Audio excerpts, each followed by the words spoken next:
This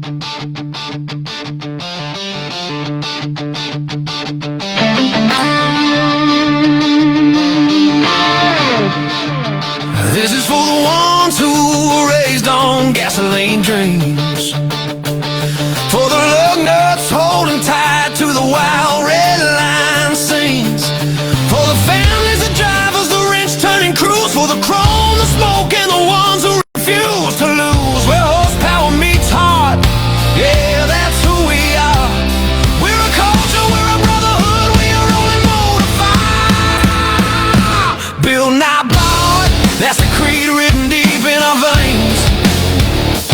We turn busted cars into legends and rust into fame.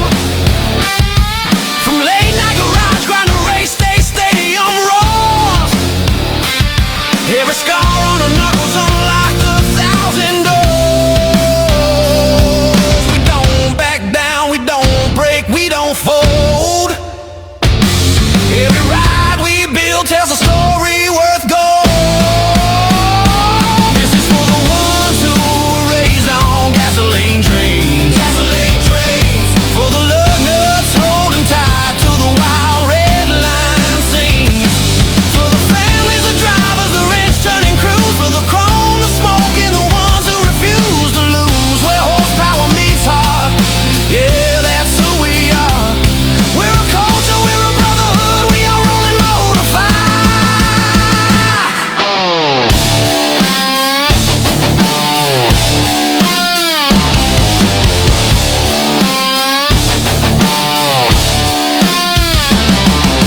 Here's to the nights when the world said slow down, but the engine said no when we stood our ground. To the ones who grew up rich and when the rest took the easy way, we found our path in the piston noise and we'll ride it every day. Pedal to the metal, this is where we belong. Cars, trucks, monster trucks, loud and strong. Passion, pride, lug nuts, side by side. If you love what you drive, then ride, ride, ride. This is for the legends that started in dusty garages, for the kids who chase dreams through the scars and collages, for the racers who gave everything without fail, and the fans who stand proud when the engines wail. Where horsepower meets heart, yeah, this ain't a phase. It's our passion, our culture, and we'll live it to the grave.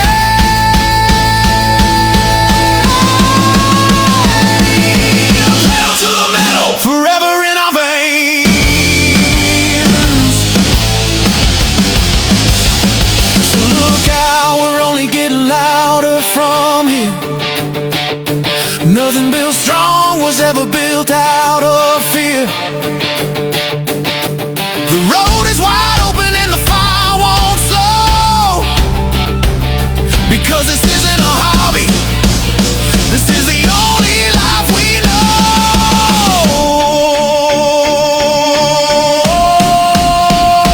Pedal down, heads high. We're not done. Pedal down, heads high. Pedal down.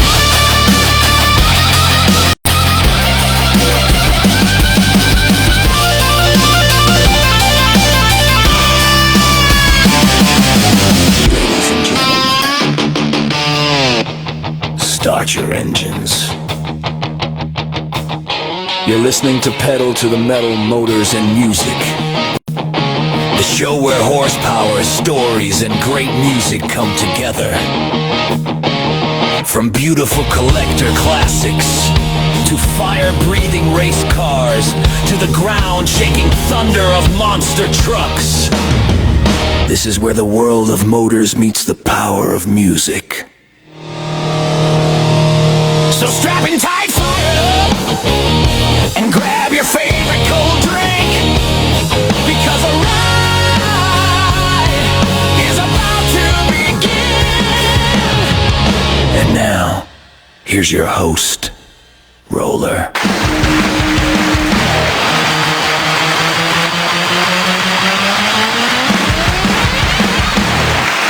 Hey, what's up?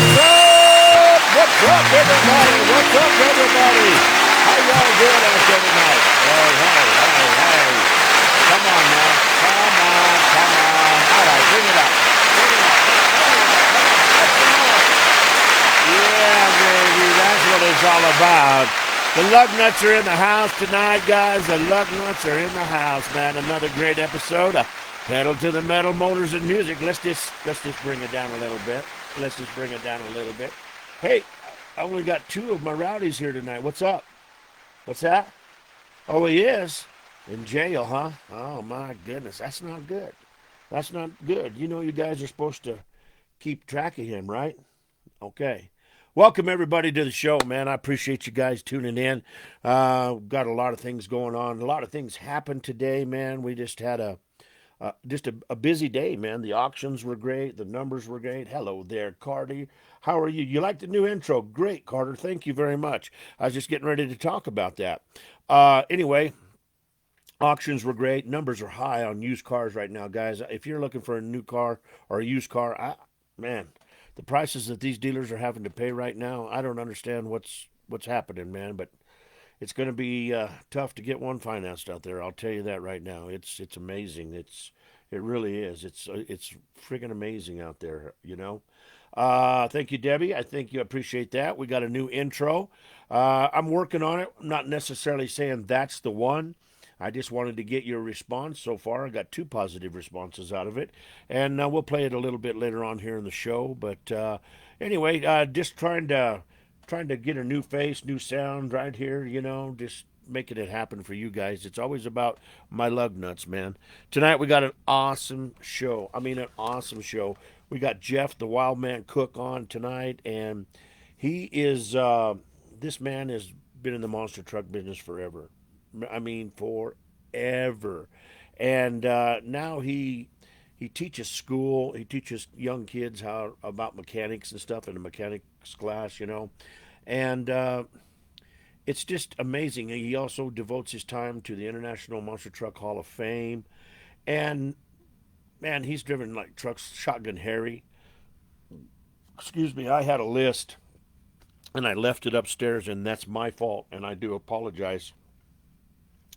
But anyway, this man's been great, and we're going to talk about his years behind the wheel of the monster trucks. We're going to talk about his years as a volunteer fireman, about the business that he opened up with emergency fire equipment and stuff like that, to what he's doing right now with the young kids in high school, getting them going. And man, it's going to be a good show. It really is. There'll be a lot of stuff going on in this show tonight.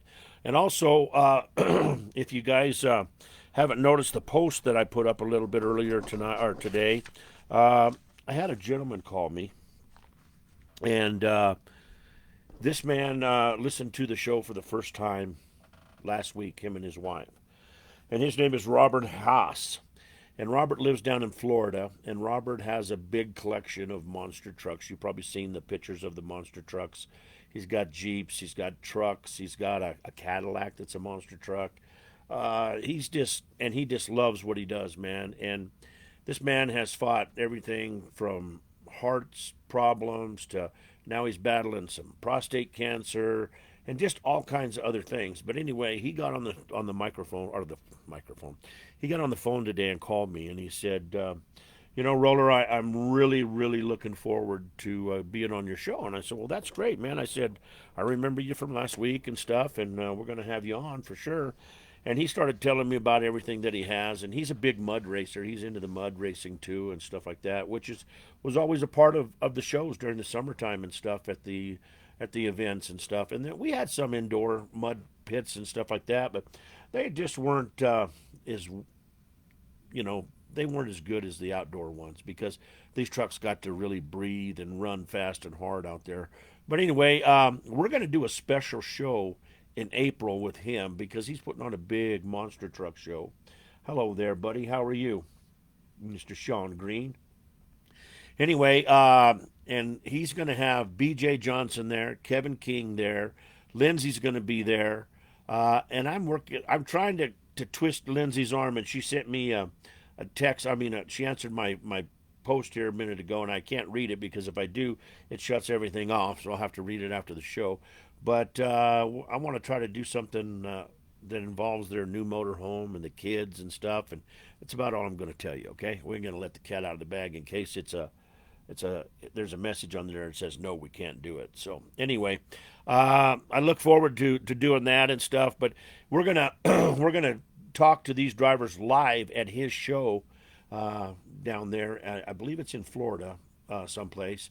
And I don't have all that information, and I do apologize. But I just wanted to let you know that this man got on there, and him and his wife, they listened to the show last week, and they were thoroughly enjoyed the show. He told me how much they liked the music and stuff like that. So, he'll be on in here tonight. I know he will, and he will be watching the show and stuff like that. But it's just been a great week so far, man. It really has. We're supposed to have some snow here on Friday, and that's going to be a cold one here. It's supposed to get like 4 to 7 inches or something like that.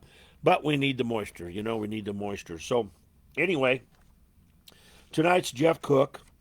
On the 8th is Larry Swim from Bigfoot. On the 11th is Bobby Holman and Cody Holman. On the 15th is Steve Curcio. And then we still have the 18th, the 22nd, and the 25th. I've sent another email out to Danny and over at Bigfoot to see if him and Trent and Ann want to be on the show. I have not heard back. It's just kind of like silence. I know they're busy and stuff like that. So if we don't hear from them pretty soon, then I'm going to pursue other avenues with people on the show. And then also haven't heard from Mike Welsh yet. And that's one that I definitely want to get on and talk about his time with Super Pete and stuff. And then on the 29th, we have J.R. Adams from Bigfoot, and he's going to be on the show. And then in April, we have the Young Guns of Auctioneering going to be on. These young men are auctioneers from Colorado and the state of Texas, and we're going to talk about their careers and stuff. And that's for the first hour from 6 to 7. And then I'll schedule some more motorsports interviews and stuff like that. So we look forward to doing that. Also, like to talk a little bit about our sponsors. Like to thank our folks at Arch Auto Glass. Art is the man. He'll come to you wherever you are, your business, your home, on the playground, at the mall, wherever, and he'll put that glass in your vehicle right there for you. And if you mention the show, he'll give you 10% off on installation. And his phone number is 720-296-8635. That's Arch Auto Glass. The man's name is Art, 720-296-8635. Mention Pedal to the Metal Motors and Music and get 10% off of your installs. Now, you know what time it is. Car show season. That's right. It's car show season. And my buddy Texas Rich is busy man. He's doing the metal prints and getting everybody. The orders are just starting to really turn and burn, guys. So I just tell you right up front, if you don't get in soon, you might miss the first couple of car shows because that's how full he is. But he's doing very well with these metal prints. And these metal prints and metal show boards come in the sizes of 11 by 14, 16 by 20, and 20 by 30. This is, once again, this is mine. And it has just turned up my display, man. I'm just really honest with you. People read this is mine out of the magazine. I was in magazine number 5, and this is the article that Rich wrote for me. All I had to do was send in the 2 paragraphs and the pictures of the truck, and he took care of the layout. He did everything, man. And I just love this showboard, right? Or not showboard, this metal print. And this here is only, this style is only for people in the magazine. But he'll take one and make one of your horse, your chicken, your cow, your goldfish, your mom, your dad, your sister, your brother, your aunt, your uncle. It doesn't matter what it is, your car, your boat. Whatever your passion is, he could make you a metal showboard, and it's really cool, man. So all you got to do is go to Texas Rich at C10America.com. That's Texas Rich at C10AmericaMagazine.com. Once again, Texas Rich at C10AmericaMagazine.com. And he can tell you the pricing and everything like that, and what each showboard cost and what metal prints cost and stuff like that. So make sure you do that. The stickers, bam, bam, bam. We got stickers coming. They've already been made. I've seen the proof, and they will be Pedal to the Metal, Motors and Music, the new sticker out just right after the new logo. And then we're working on fixing this up here. and it's going to say Pedal to the Metal Motors and Music. So we're going to try to do that without ordering a whole new backdrop. But if we have to order a whole new backdrop, then we will. So sticker packs, they're out there. You can get them. Get yourself a sticker pack right here, ladies and gentlemen. $5 to get you a sticker pack. We got the small Pedal to the Metal sticker. We've got the old Rollin' with Roller and Derek sticker right here. We've got one of the other Rollin' with Roller and Derek stickers. This is the Hot Rod. Here's the larger Pedal to the Metal with Roller, your host Roller stickers. Now, once these are gone, they won't be in there. And, yep, that's right. Texas Rich at C10AmericaMagazine.com. And then here's another one, Rollin' with Roller and Derek, and that's the V8 motor one. And then when we have the new sticker, we'll put that in there. And I really don't, I haven't seen the price of what it's going to cost me to get it done, but I don't see the price of the stickers going up, but we'll see what happens and go from there. So if you want a sticker pack, all you got to do is you can email me at jeffrichards327@gmail.com, or you can go on the website, www.pedaltothemetalpodcast.com, and order them from there. So make sure you get those stickers if you want. You can order the swag from there. It has a logo for the International Hall of Fame, Monster Truck Hall of Fame. It'll take you right to that and tell you what it's all about and stuff. So check out the new website. That's www.pedaltothemetalpodcast.com, and check out our new website, man. It's awesome. And I'd like to talk to you about my buddy Jesse Scott. Jesse Scott, Crafts and Creation Studio. He's on Facebook. He has his own website. It's www.jessescott.com. His phone number is 715-721-5999. That's 715-721-5999. Go on his website and check out everything that he does. He does an awesome deal. He made this right here. This is the light. It lights up, and this is the Pedal to the Metal, the old logo. We're going to be giving this away. This is going to somebody because we're going to put the new one in the studio when we get it made. And I'll get that one ordered here real soon, and then we'll figure out some kind of a promotion, and we'll give this one away, and I'll send it to you guys. He also makes the giant spark plug over there, as you can see, just the top of it. It has, if you like something, like I like the Yanko 427 Camaro 69, it's got the Yanko sign on it, and then on the back, I believe it has Pedal to the Metal on it and stuff like that. So make sure that you check out Jesse Scott and see all the things that he does. He does an amazing job. And you know what? My cousin Debbie, she is on it today. Look at her, man. I am so proud of you, Debbie. 715-721-5999.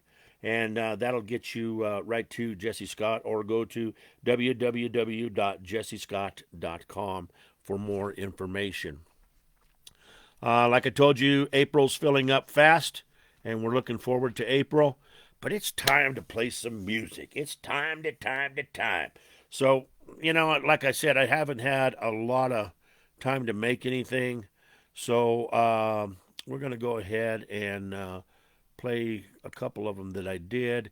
This one here is called Looking Out the Window. It's about, you know, a mother trying to explain to her kids, because they keep asking when daddy's going to come home, and it's because her and daddy got a divorce. So we'll be right back here on Pedal to the Metal. Looking Out the Window is the name of the song.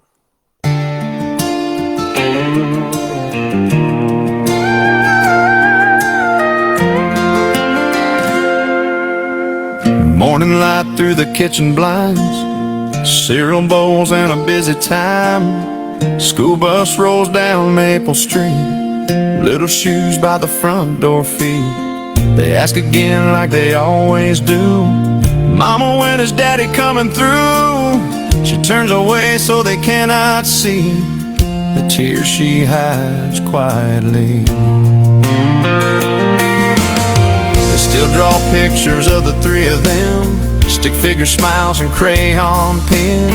A little house and a pickup truck parked outside like it used to be parked.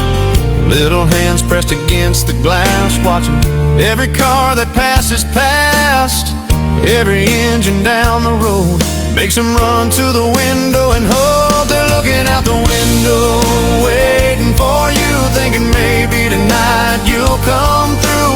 Headlights turning down our street, Daddy's footsteps on the porch again. They don't know what went wrong that day, why you packed up and drove away. All they know is they miss you too, looking out the window, waiting for you.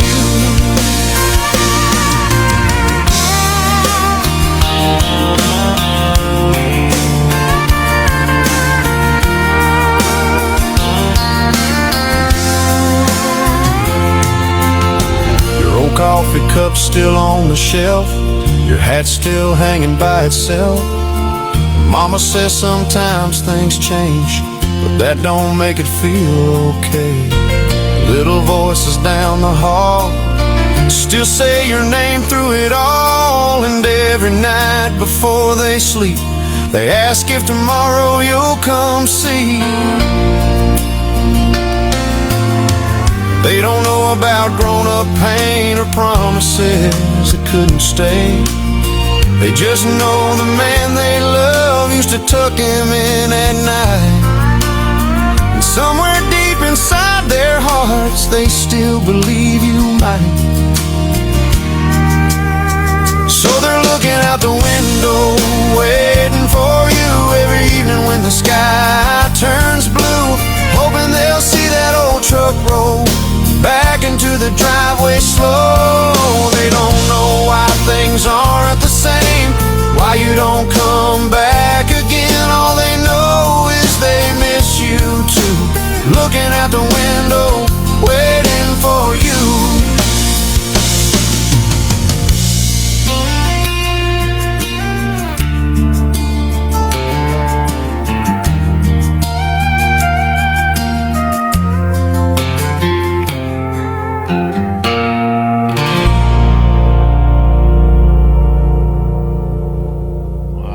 There you go, guys, looking out the window. To answer your question, Debbie, it's an adult beverage, okay? That's all I can say. I can't, just because I don't want to, I'm not sponsored by anybody, and I don't want to be accused of pushing somebody else's whiskey, but it is an adult beverage, and it helps my throat a little bit, as you can see. It's a little rough tonight. We had a busy week, and that's what it's all about. But anyway, see Tim Dudley's in here. Welcome, Tim. Greg Hoffman's in here. Welcome, Greg. I love seeing you guys in here. It's always great. This week, my buddy Texas Rich's C10 America magazine. From now on, anybody that's on the front cover, I am going to make a song. About their truck. So I had the privilege of working on Kara and Robbie's truck song this week, and they will be in the magazine issue number 9. And this is their song, and the truck is named after Kari's dad. His nickname was Buzzard, and the name of the song is called Buzzard Rides On.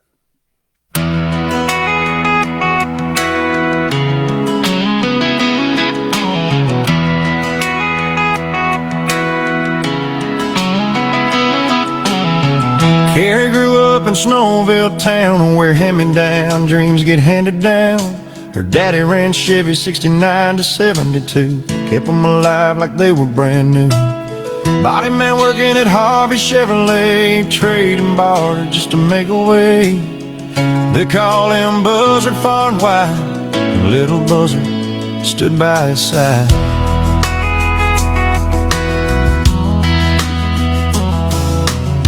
He had a 69 that kept tucked away, said that's your truck, gonna be yours someday. But fate came rolling like a hard goodbye, and the dream got lost in a wrecked out ride. 2 weeks shy of 15 years, she lost her world through dust and tears. But in that hurt, she made a vow, I'll make you proud, I'll show you how. Took shop class down in high school hall, the same teacher that taught her dad it all. Learned her lines and how to spray, kept his memory alive that way. Long days painting big rig steel, earning every dollar, learning the field. Every code and every line kept her daddy alive in time. Met a boy by the lake one night under gas pump glow and a neon light. Years rolled on and love came through, and Robbie stood like her daddy used to. Met his folks and his daddy said, I worked with Buzzard back when we bled at Harvey Chevrolet, side by side, and he told her stories of those days with pride. It ain't just a truck, that's blood and name, that's fire born through loss and pain. That's a promise made that never died, rolling strong through a long, hard ride. From busted steel to something tough, the 69 Chevy called Cream Puff.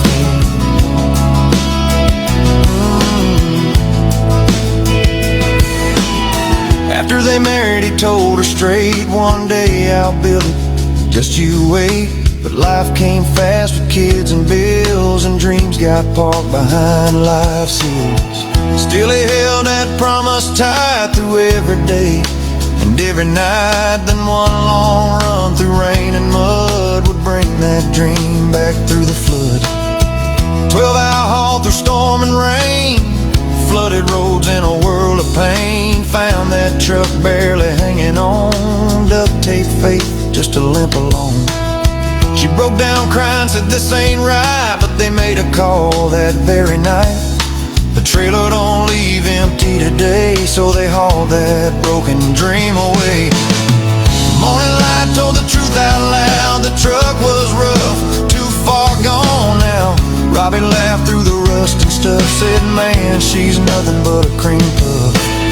That name stuck through tears and grime, road busted steel and borrowed time. And he said, I gotta roll, can't stay and hit the road to earn their way. He hauls hazmat, runs them miles, she works the arsenal through powder and trials. Parts showed up one piece at a time, before she knew it, that truck would shine.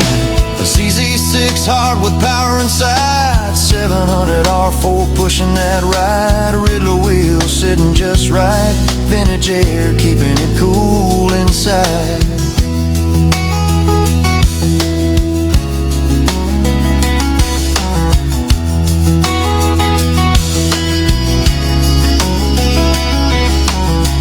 First time painting in 14 years, hands were shaking, fighting fears, but she laid that aqua green and white highlight, smooth and clean like a memory inside. Every pass of that paint gun line felt like her daddy right there in time. Buzzard's hands in every stroke, their little Buzzard, his legacy spoke. That ain't just a truck, that's a life rebuilt. That's love, hard work, and callous guilt. That's a father's name still riding on in every mile since he's been gone.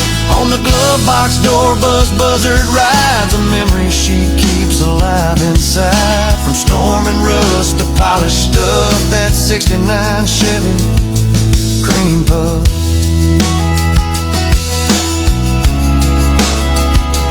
Cream Puff.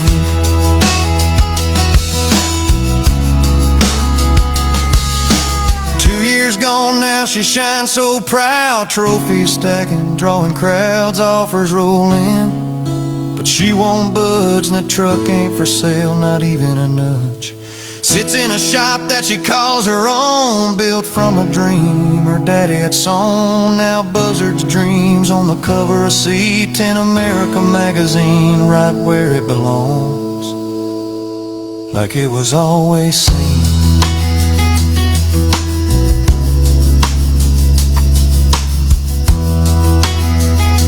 And if you look close through that paint and buff,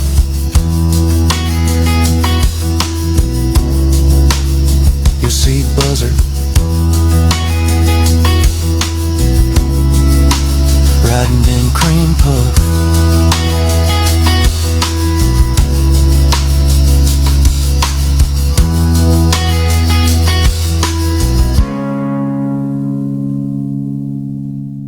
There you go, guys. Right there, our Buzzard song right here. Yeah, Thank you there. Bobby C's in the house. Thank you, Bobby. It is a tearjerker, but you know, it's really an awesome story of how this young lady's dad affected her in life and what she did to make a tribute to him, and it kind of falls into the same realm with me and my truck and stuff. But if you guys got a vehicle out there or something that you'd like a song about, hit me up, man, and let me know what it is, and maybe we can sit down and talk. And there's questions. There's a question survey there on the website. All you gotta do is go to the question deal. Just you go up to the top left-hand corner. There's 3 bars up there. You click on that, and it'll take you to everything that's in the website. And there's a question and answer deal up there. And send me an email or send me a question and answer that, hey, I'd like to make a song. Give me a call. Put your information in there. It won't be shared or anything like that. And maybe we can make one for you too. Right here, last week I noticed when I was putting the show up last week that my girl Carter asked me to play her song that she wrote, and I completely I didn't see it. I mean, I just completely didn't see it, and I apologize, Carter. So, Carter is an upcoming lyrics writer, and you know what? I've known this young lady for a long time. I've known her since she's been a little girl, and she's like my little girl. I just love her to death. And she made this song, and it's about her brother, and her brother was tragically killed. And I know she misses him every day. And this is Carter's song right here. So we'll be right back on Pedal to the Metal, Motors and Music.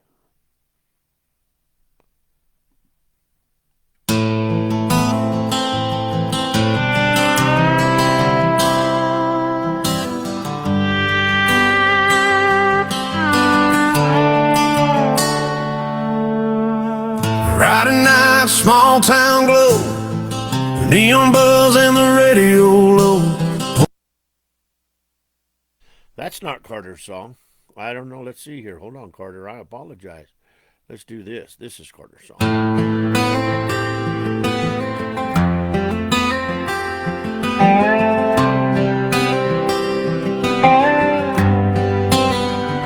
It was the beginning of summer 2014. Your daddy sat her down, said, baby, come sit next to me. Said her brother was gone, just 19 years old, still has his whole life, or so they were told. She knew she had to be strong, had to show the younger ones the way.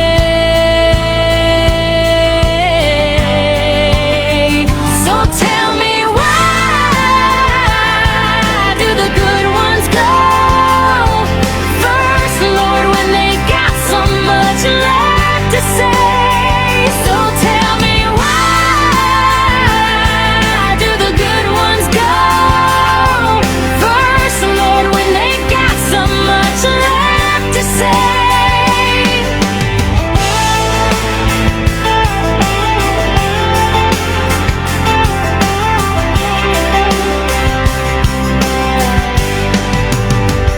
So tell me, why do the good ones go first, Lord, when they got so much left to say? So tell me, why do the good ones go first, Lord, when they got so much left to say? So tell me, why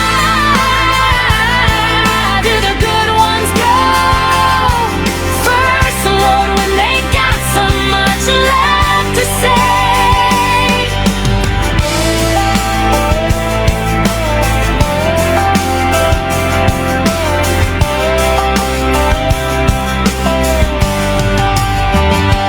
Said her brother was gone, just 19 years old, still has his whole life, or so they were told. Oh, good job, Carter. Love that song. Love that song, baby girl. Really do. Everybody, let's give her thumbs up and hearts. Thumbs up and hearts. Come on. Push them buttons, make it happen, make it happen. Let's give her some love. Let's give her some love out there. Come on, good job, Carter. You know, I'll tell you what, Carter, for your very first song, I thought that was totally awesome. I really did, and I'm happy to have been able to play it for you, baby girl. I really am. And I seen your post in there that you'd like to make a song. Well, maybe we can get together and make one for you. And then as far as Timothy Dudley and my cousin Debbie, you pick it up. My name's not Taylor. Okay, all right. But I'll tell you what, those were both really funny. Timothy Dudley writes in there and he says, "It's the green button, not the yellow button." Way funny. Love that one. And then my cousin Debbie comes in and she says, "Roller needs 3D glasses to tell Roller the difference." Oh boy, I'll tell you what, it's coming hard tonight. If I mess up anymore, I'm never going to hear the end of it. Hey, I found some information here that I got earlier. Jeff Cook drove Thunderstruck, Overkill, War Wagon, Hyperactive. Samson won the Tribute truck, and Shotgun Harry. That's just some of the trucks that he drove. So we'll be talking to him tonight about more of that stuff and going on down the road and talking about the International Monster Truck Hall of Fame and, just all the kind of good stuff. It's going to be a good show. This next song is made after a place here in Colorado called the Black Canyon of the Gunnison. The Gunnison River flows through Colorado, and this canyon is one of the deepest canyons here in, I don't know, it's not wide like the Grand Canyon is, but it is very, very, very, very well known. If you're from Colorado or if you've been there, you'll know all about it. But this song here is called Gunnison Black Canyon Memories. We'll be right back here on Pedal to the Metal, Motors and Music.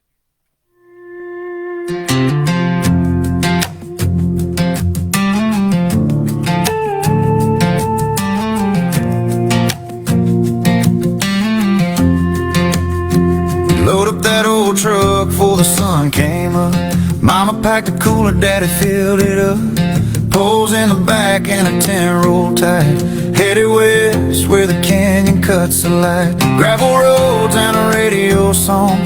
Brother riding shotgun all day long. Windows down with that mountain air. Didn't know then how good we had it there. Campfire crackle and the river ran. Daddy showed me how to hold that line in hand. Mama laughed saying don't get too close as we walk them edges where the shadows grow. We catch big fish down in that bend. Stay up late just talking like men. Brother said, man, wouldn't it be wild if we had parachutes? Just jump and fly. Those were the days at Black Canyon where the Gunnison runs dark and deep, where time stood still and the firelight glowed, and the world felt safe to me. Yeah, life was simple, love ran strong before it all slipped through my hands. Now I stand alone on that canyon edge, trying to be that man. Oh,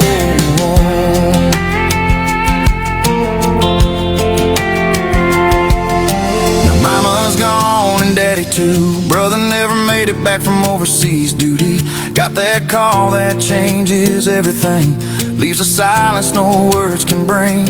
I still drive out on that same old road with memories riding where they used to go. Pull off slow, kill the engine down, let that canyon echo every sound. There's a spot back off where the trail runs thin, where me and my brother carved our names in stone back then. Out of sight where no one goes, just two boys leaving what they'd always know. I ran my hand across that line, still cut deep after all this time, and it brought tears on like a summer rain. Took me right back to that day again. Then I looked to the sky above, three eagles drifting on the wind I love. Circle slow like they're watching me, like they know just what I need to see. Felt like mama, daddy, and my brother too, saying, son, we're right here with you. In that silence I could almost hear, we miss those days, but we're still right here. Those were the days at Black Canyon, where the Gunnison runs dark and deep, where love was loud and the nights were long, and the world made sense to me. Now I'm standing here with ghosts and dreams and the past in every breath I take, hoping someday I'll bring my own back to this place. Yeah, I'll bring them here to Black Canyon, let them hear what I still hear. Mama's voice on the canyon wind, saying, son, I'm still right here. And carved in stone where time stands still, two names on that canyon wall, one still here, one long gone, but we never left at all.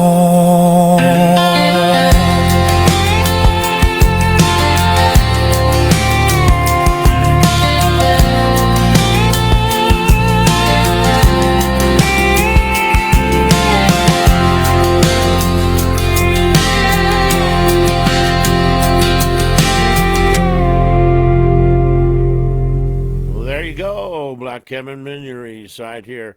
Cousin Debbie, I wish I could be there, man. Make sure you tell all the family I said hi, but we're expecting snow on Friday, and it's anywhere from 4 to 7 inches, and driving up that way, it's probably even going to be worse. So, I'm going to probably miss out on that one, but make sure you tell all the family hi, and tell them to tune into the show, man. Tell them about it, and tell them to tune in for sure. Maybe you can play a little bit of the music that you got from me for them and stuff. So anyway, guys, like I said, haven't had a chance to do very much music. I just really haven't. It's just been busy doing other things, trying to get stuff ready and do things like that. So I'm just going to have to play a few of the oldies right here. So this one here is called Main Street Memories. We'll be right back here on Pedal to the Metal, Motors and Music.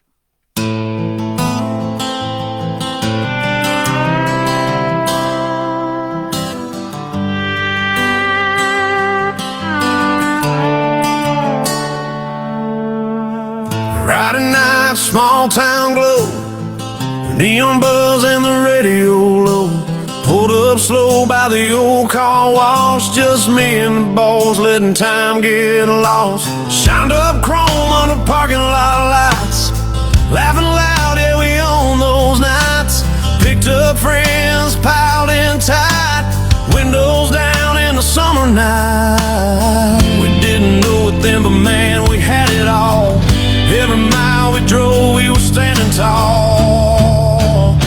Those were our Main Street memories, cruising slow through our golden years. Million miles on a two-lane dream, blacktop hearts and gasoline. V8 motors thundering loud, shaking glass all through downtown.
'87 rear view glass, faded just a little, but they still last.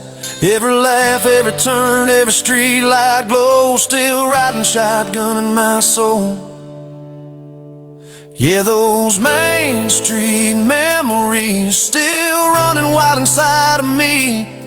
Million miles, but I go again, just to be back there with my friends. V8 motors rolling through time, still hear that thunder in my mind. Camaros, Mustangs, Moped pride, still hear echoes when I close my eyes. Girls waving like time stood still, and somehow deep down it always will. Yeah, we didn't know just what we had, but those were the best days we'll never get back.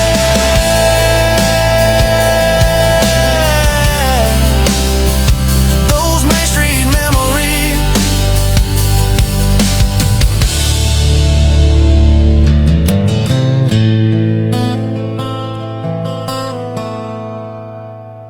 There you go, Main Street memories. Man, I got some Main Street memories, I'll tell you. Wouldn't it be just so cool if you could just, blink your eyes and maybe go back for a Friday night down on Main Street or whatever you happen to like to do on a Friday night after you just got out of school or something. It was the summertime, and God, there was just so much fun. It just was. We had so much fun on Main Street. Well, as you guys know, my cousin Debbie, she's in here, and she wanted to hear the song about the little monkey Punch. My wife got me hooked on this little monkey, and I'm not the only one.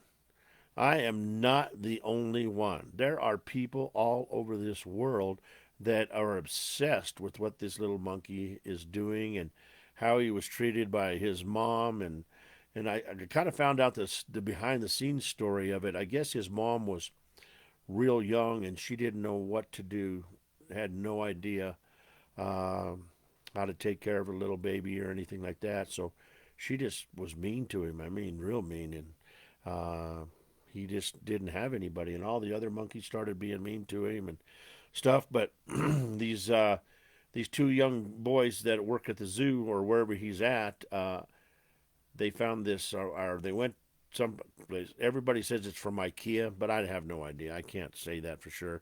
But they threw this monkey in there with him. It's a stuffed monkey, and he took it like it was his mom, and he carries this one wherever he goes. So this here is called Punch. We'll be right back here on Pedal to the Metal, Motors and Music.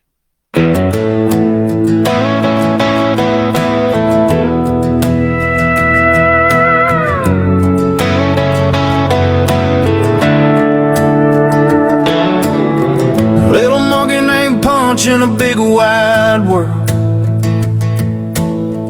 Didn't have a mama, didn't have a home. Sat there quiet with his head hung low. While the others ran wild, he was all alone. Found a little toy he could hold on tight. Clung to that love through the lonely nights. Didn't understand why they turned away, but he held on strong just the same. Yeah, life can be cold when you're small and scared, but even broken hearts can get repaired. Oh, little monkey named Punch, don't you cry. There's a place for you under this sky. From the shadows to the sunshine bright, you're gonna find your way, gonna be alright. Little monkey named Punch, hold on tight.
monkey named Punch. You're strong.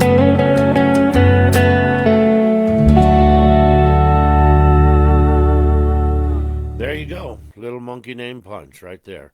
Hey, Tim Dudley, if you're still wanting some of them songs to play in between you performing and stuff like that, if you're looking for some background music, get with me and I can send you some of that music if the offer still stands. I found a note about it the other day and I forgot to mention it to you. So if you're looking still for some of that music, maybe we can get together and figure out what songs you'd like, and I can send you some of that music.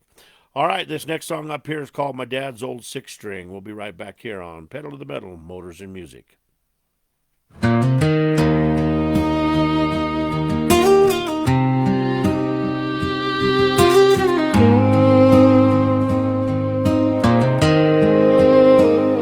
When I was young, I remember those nights. My dad with a guitar and soft yellow light. He'd play that old six string, worn and true, singing about love and the hard times too. The songs of good times, songs of pain, every note like a summer rain. I'd sit there quiet, just taking it in, watching his hands dance on those strings. Oh, my dad's old six string still echoes in my mind. Every chord, every line takes me back in time to a living room stage where life felt just right. Yeah, I'd give anything to hear that six string tonight. I could sit there for hours, never a word. Every song he played, I felt and I heard. He'd smile at me and look at Mom like nothing in this world could go wrong. It was a concert right there at home. Didn't need a crowd, didn't need a throne. Just a man, a guitar, and a heart so strong, turning simple nights into lifelong songs. Oh, my dad's old six string still echoes in my mind. Every chord, every line takes me back in time to a living room stage where life felt just right.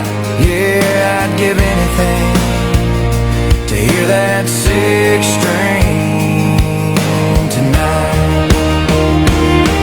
His friends would come knocking, word got around, is he playing tonight? They'd gather round, he'd laugh and say, oh, I just play for fun. But they all knew what was coming on. They'd rush in the house just to grab a seat before the first chord and the rhythm beat. All night long those songs would ring, voices rising with that old six string.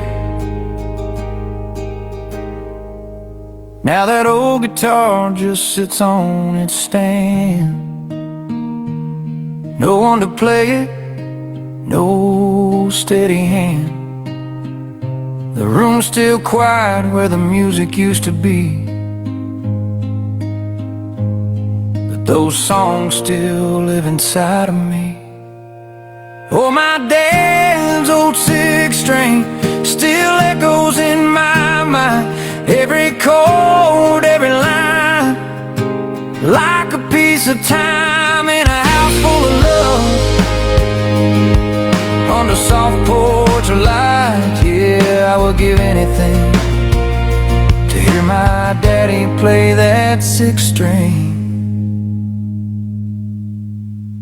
tonight. Yeah, I sure do miss those days.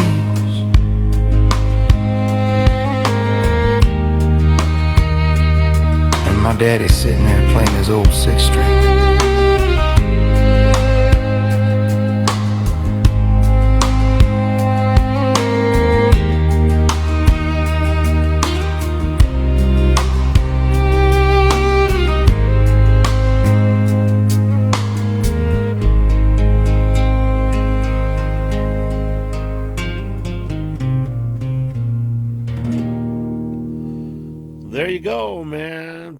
my daddy's old 16 right here. All right, guys, I see my brother Justin Goulet is in the house. Justin, what are you doing, my brother, from another mother, my big dog? Hey, dude, I still got a couple of those spots reserved under my name for C10 America magazine. If anybody wants to be in it, I know you're trying, but I'd like to see some of the Colorado guys get in there, man, and put their stuff in there. So that would be pretty cool, I think, anyway. This goes out, this next song goes out here to all you Mustang lovers right here. It's called Mustang Fever. We'll be back in a minute with Pedal to the Metal, Motors and Music.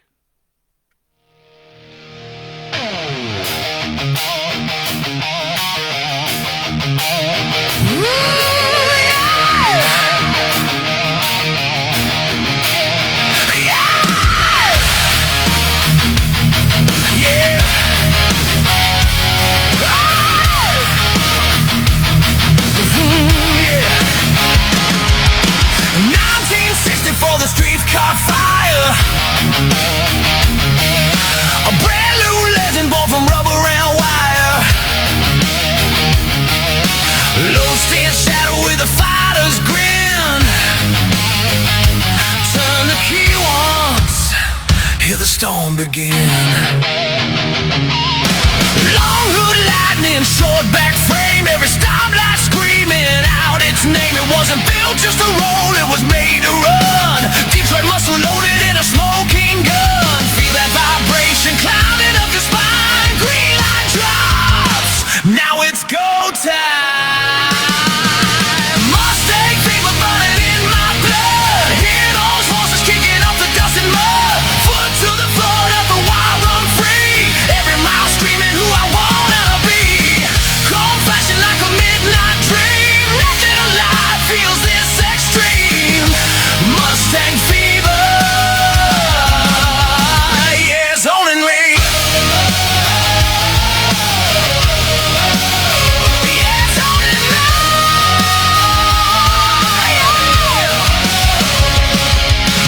Fastback slicing through the midnight air. Drop top smoking with the wind torn hair.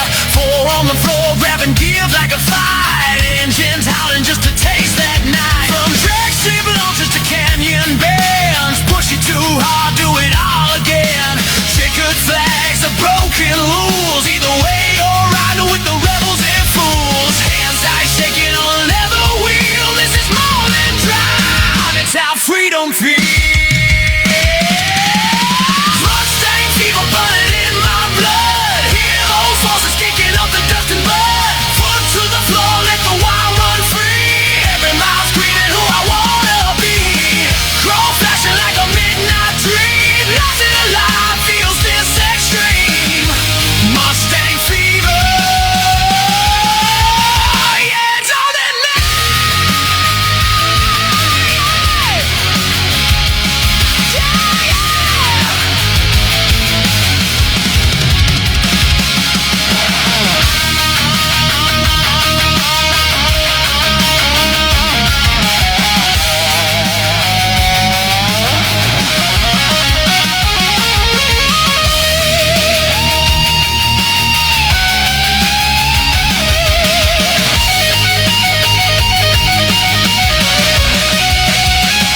feel the engine thunder, no place left to hide. Wide lines blur while the world goes wide. Gasoline, heartbeat, red line prayer. Leave you down choking in the rear view mirror.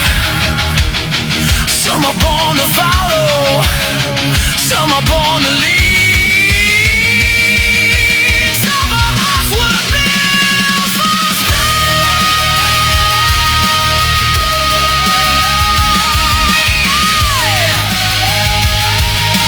Some are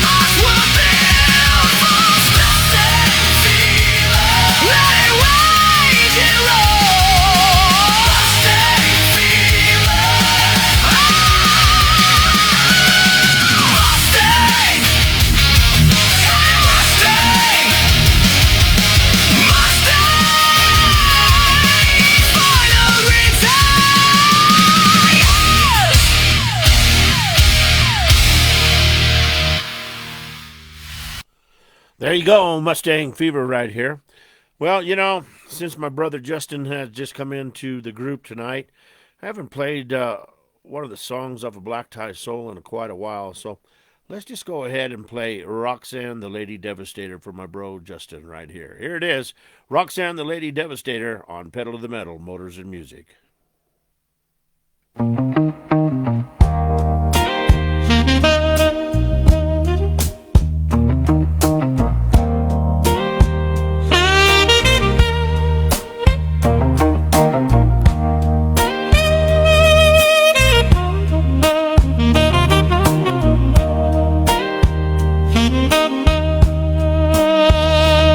She comes sliding out the shadows like a whisper in the night.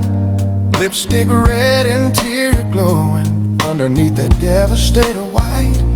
Houndstooth seats looking sweeter than a Sunday morning prayer. Air ride floating low and slow, babe. She's barely touching air. From Durham, North Carolina, yeah, that lady's born with southern sass. She's a 60 Impala, and every heartbeat in the parking lot beats fast. Oh, you can feel the hush, yeah, you can feel the crowd freeze. 'Cause everybody knows what's coming when they hear her engine breathe. Roxanne, the Lady Devastator, Queen of Chrome, the show's annihilator. She don't fight fair, she steals hearts instead, with white paint shimmering and lipstick red. Oh, Roxanne, when her wheels hit the floor, it's all over but the crying. She walks off with the award. Roxanne, yeah, the diva of the show.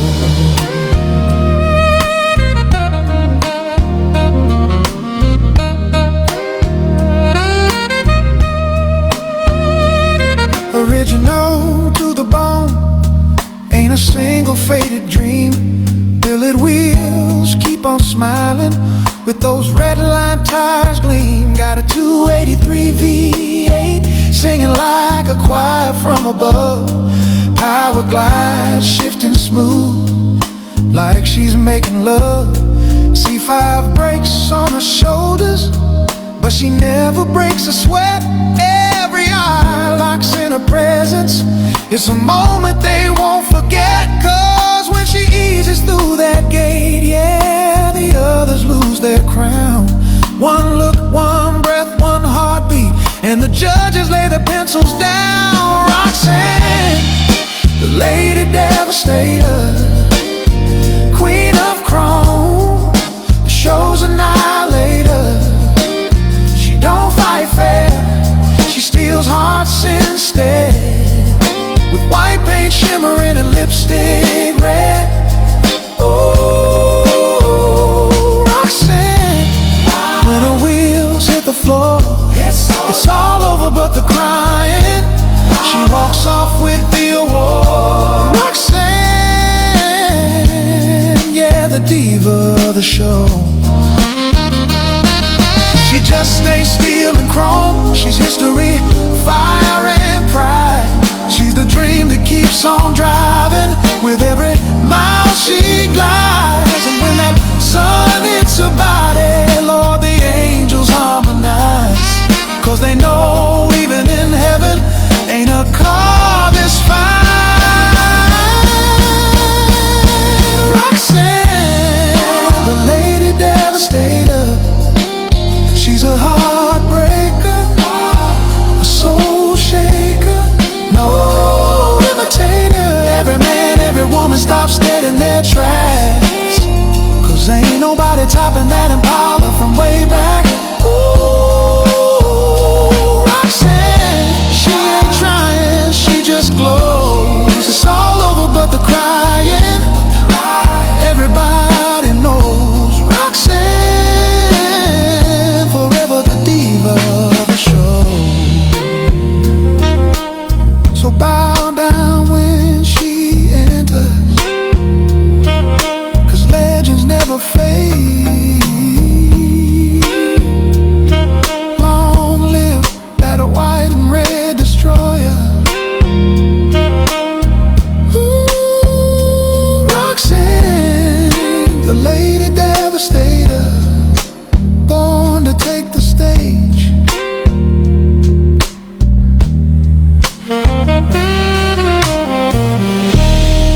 Roxanne the Lady Devastator right here on Pedal to the Metal, Motors and Music.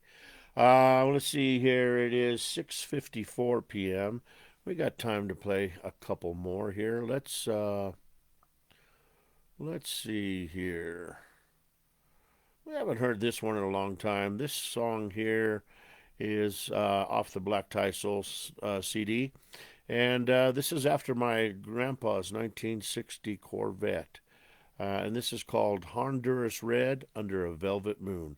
We'll be right back here on Pedal to the Metal, Motors and Music. Velvet moon, Honduras red,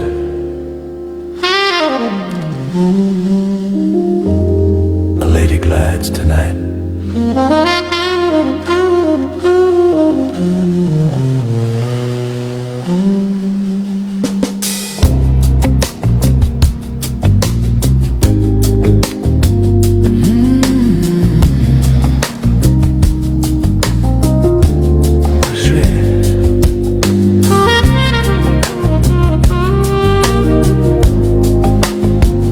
As a night and day,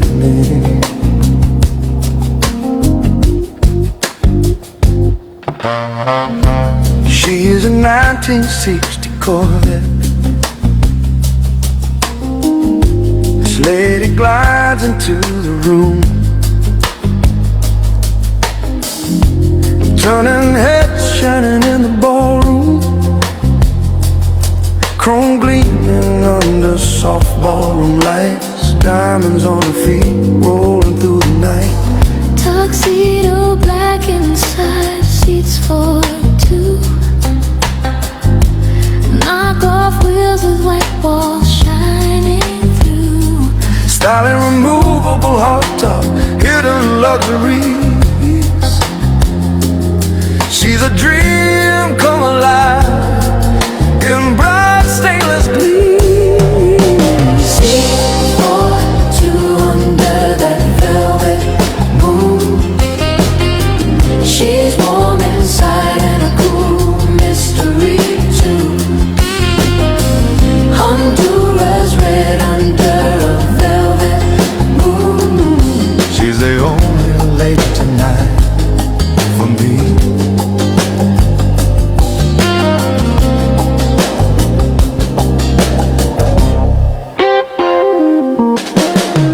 Two-tone curves with a constant paint, chrome-plated rocker moldings, there's no complaint. No complaint. 283 V8, fuel injection roar, 315 horsepower, she wants more. Power glide transmission, she rolls with grace. She goes with grace. Every head turns when she enters the place, dressed in mermaids and velvet, Gliding like a dream. gliding like a dream. She is a 1960 Corvette. She's my queen. Seat for two under that velvet moon. She's warm inside and a cool mystery too. Honduras red under a velvet moon. She's the only lady tonight for me. Oh, where the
the Velvet Moon right here on Pedal to the Metal. All right, we're, let's see here, 6:59. We got time for maybe one more here. Let's see. Let's do this one. We'll kind of spice it up a little bit. This here is this is about a Chevy S10. It's called Shakes the Ground. We'll be right back here on Pedal to the Metal. 1, 2, crank car.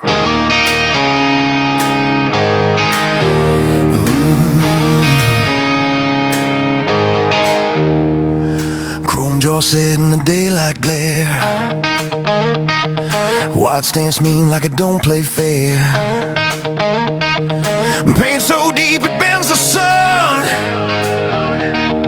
Every line says this truck ain't done. Big motor breathing through open steel. Cam lobes hard, yeah, it's raw and real. The crowd goes quiet when the key turns slow. Then the whole damn street says, here we go. Hands over ears, hearts beat loud when it fires up. It draws a crowd. Yeah, this C10 don't whisper, it shakes the ground. Bang, motor thunder, hear that angry sound. War with a steel built to be seen. Jaw drop and stand slow and mean. From the asphalt up to the neon glow. When the C10 rolls, the whole world knows. Yeah, this C10 shakes the ground. Shakes the ground. Every bolt turn with busted knuckles. Late night lights and empty bottles. Bill not bought, every inch earned. Lessons paid for bridges burned. Air ride drops and it stands up tall. Flashbulbs hit when the judges call. Kids point fingers, old men grin. They know damn well what it took to win. No leash, no chains, no slowing down. This truck was born to wear the crown. Oh, this C10 don't whisper, it shakes the ground. Hear that cam chop, pound for pound. Award-winning metal, flawless and clean. Big black soul with a street fight sheen. From the show lights down to the back row crowd. When the C10 hits, the walls come down. Yeah, this C10 shakes the ground. Shakes the ground. Yeah.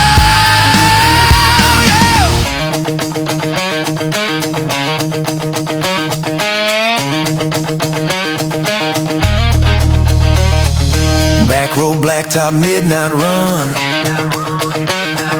Tack climbs fast when the light turns green. Rear tires talk, smoke curls thin. You don't race clocks, you race the grin. Radio down, just engine song. Every mile pulls a knot along. Built to drive, not hide away. This truck earns respect every damn day. Drop the clutch, boom, feel it in your chest. Oil fire, steel and sweat. Hitters scream, earth replies. You don't fake truth, you amplify. Let it breathe.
muscle and attitude.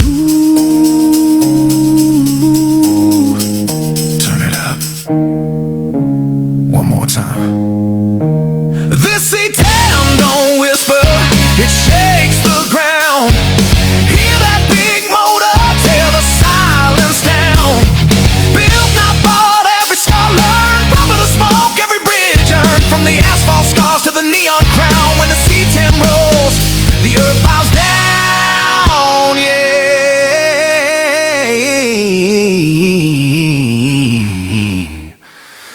Yeah, this C-10 shakes the ground, shakes the ground, yeah,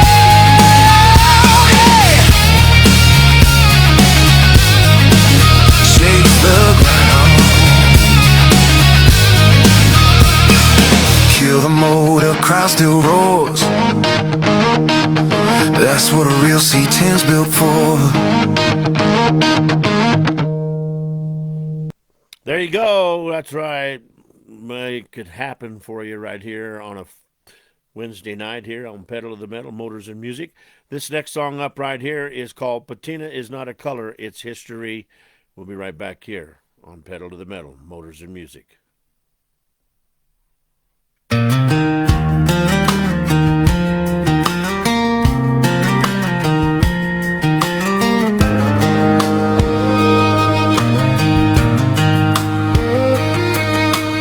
Sun bleached hood under a western sky, faded red where the years rolled by. Every scratch came honest, never planned. Grease-stained dreams in a working man's hands. Coffee cold, wrench turned slow. Midnight oil where the barn lights glow. Ain't no shame in the wear you see that steel's lived a life just like me. Patina's not a color, it's history. Every mile's a story, yeah, true patina history. You can paint it up, make it shine like new, but you'll cover up the truth that's been through. Patina's not a color, it's history. Been seat cracked from 1,000 rides, back road dust and a passenger side tailgate dents from a loading day. More than metal, it's the price we pay. Hand-me-down keys, an old man's grin. Son, don't erase where you've been. That rust ain't right, it's memory, holding tight to who we used to be. Patina's not a color, it's history. Every mile's a story, yeah, true patina history. Chrome don't talk and gloss won't stay, but scars still speak at the end of the day. Patina's not a color, it's history. They want it smooth, want it factory clean, like time never touched a thing. But life don't run on the showroom floor. It leaves its mark and leaves some more. Patina's not a color, it's history. Every mile's a story, yeah, true patina history. If this steel could talk, it'd tell you why. Pride don't fade and truth don't lie. Patina's not a color, it's history. Let it wear, let it show. That's the life we chose to know.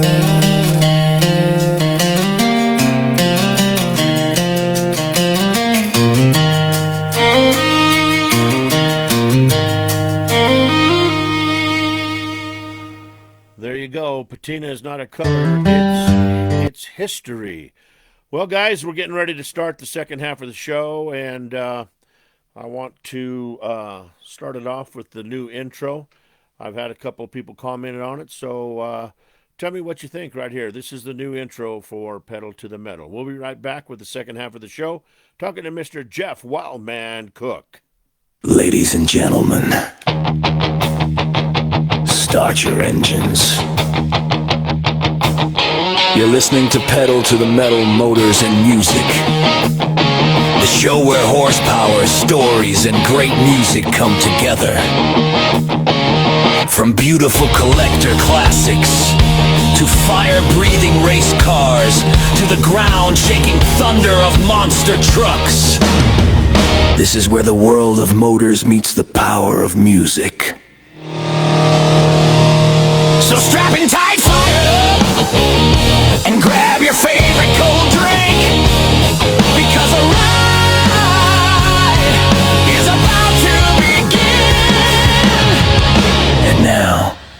Here's your host, Roller.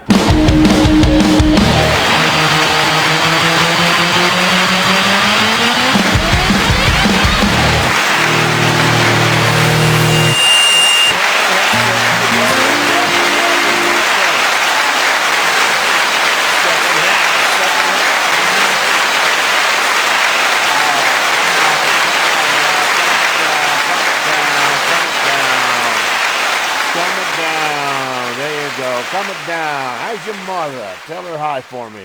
Tell her hi for me. All right, guys, this is the second half of Pedal to the Metal, Motors and Music right here. And we are going to be talking to Mr. Jeff Cook, the wild man himself, man. I'll tell you what, this man, kind of legend in the world of monster trucks and knows a lot of people. And he's helped keeping the spirit of the monster truck industry alive through his International Hall of Fame Monster Truck Museum.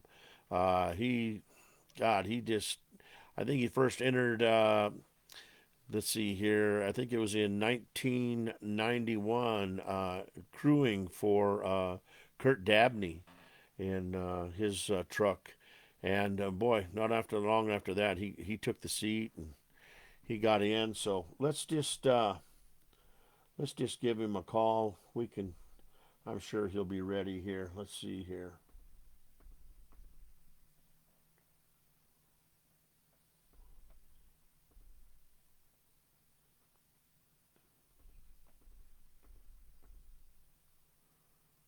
And we'll see here. Uh-oh. Let's hold on. I got to get into the phone first and get out the keypad. I got to get the keypad out. There we go. I was putting it in where my combination is. And Tim Dudley, you're not, and Debbie, you're not telling me it's the green button. What the heck's? Where's my people that are helping me through the show tonight?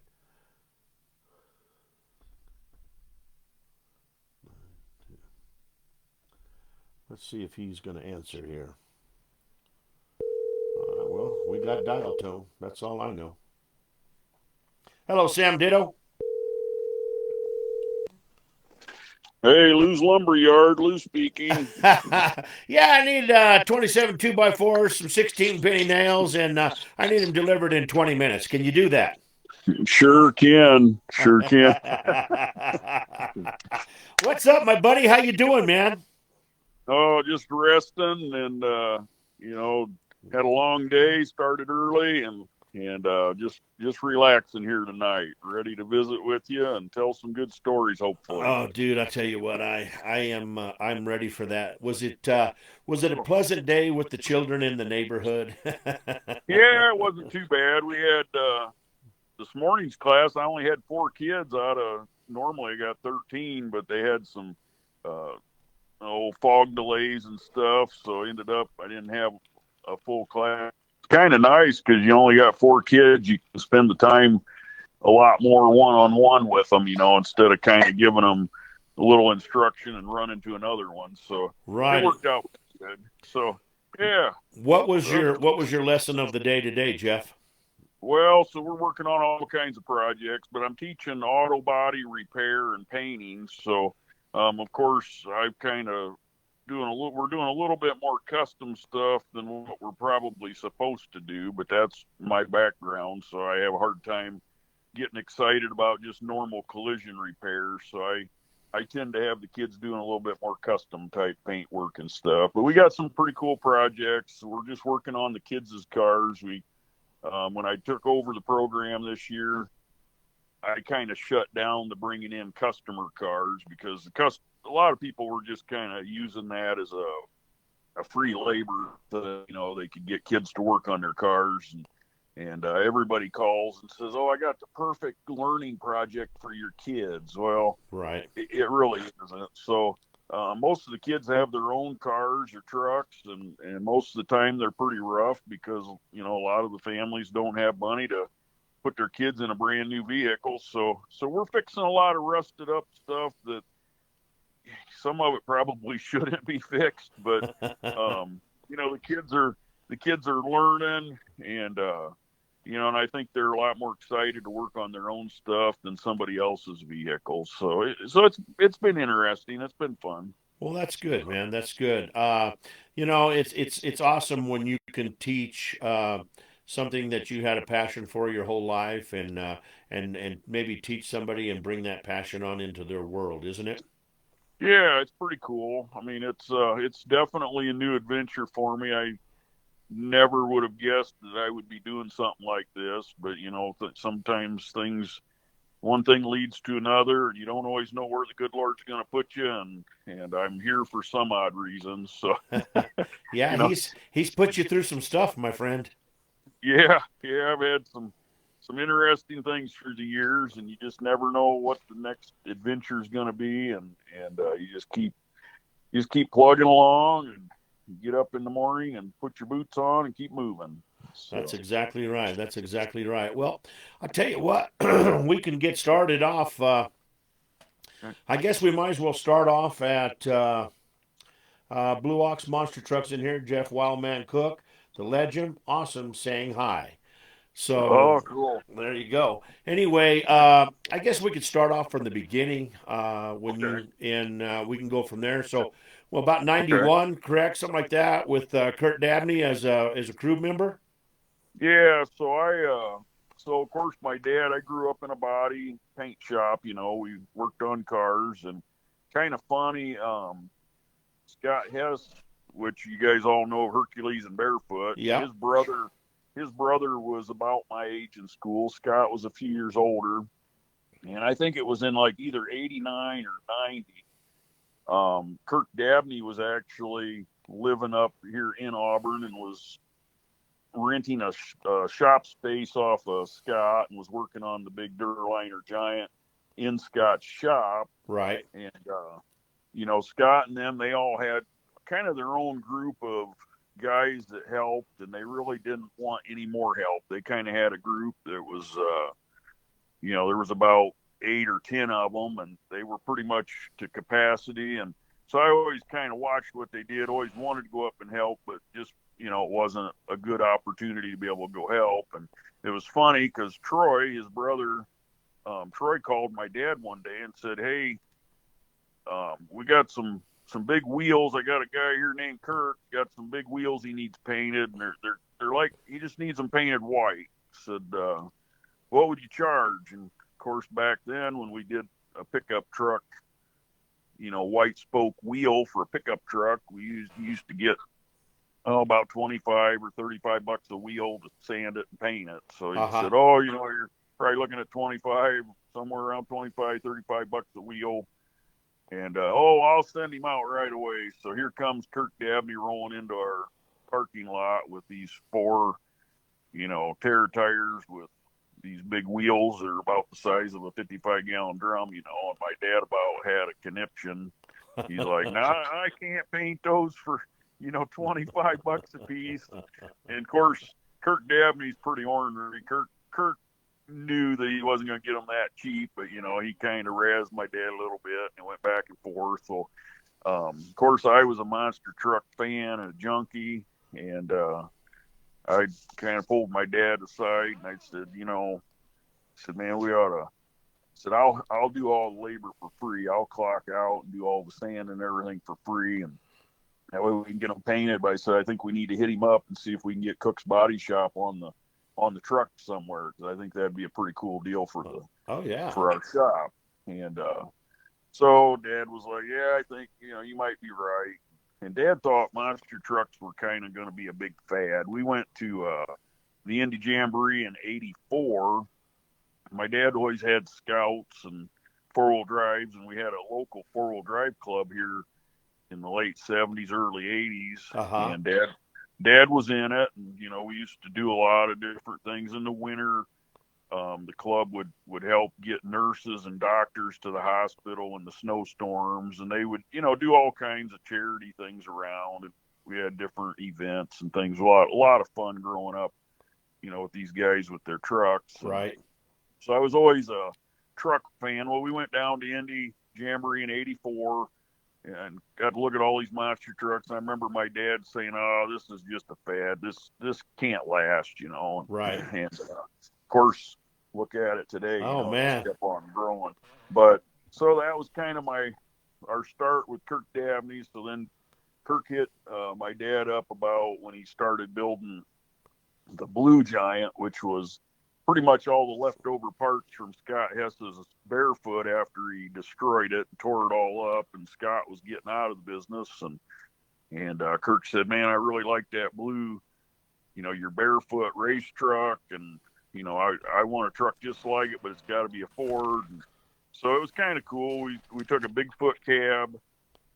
Kirk got a Bigfoot cab and a Bigfoot bedsides and everything, and we painted that thing blue and had our so Kirk and Dad would give him one free paint job a year, and then anything else, it'd be a discounted or we traded out. Kirk had a lot of good connections on parts like Dixie Pack, and he had Mickey Thompson and Super Lift, all those different companies. So when Dad and me were wanting to work on a project or wanting to build something, Dabney always figured out how to get a sponsor to give him the parts that we needed so we could trade paint work for the parts we needed. So that was kind of a cool deal.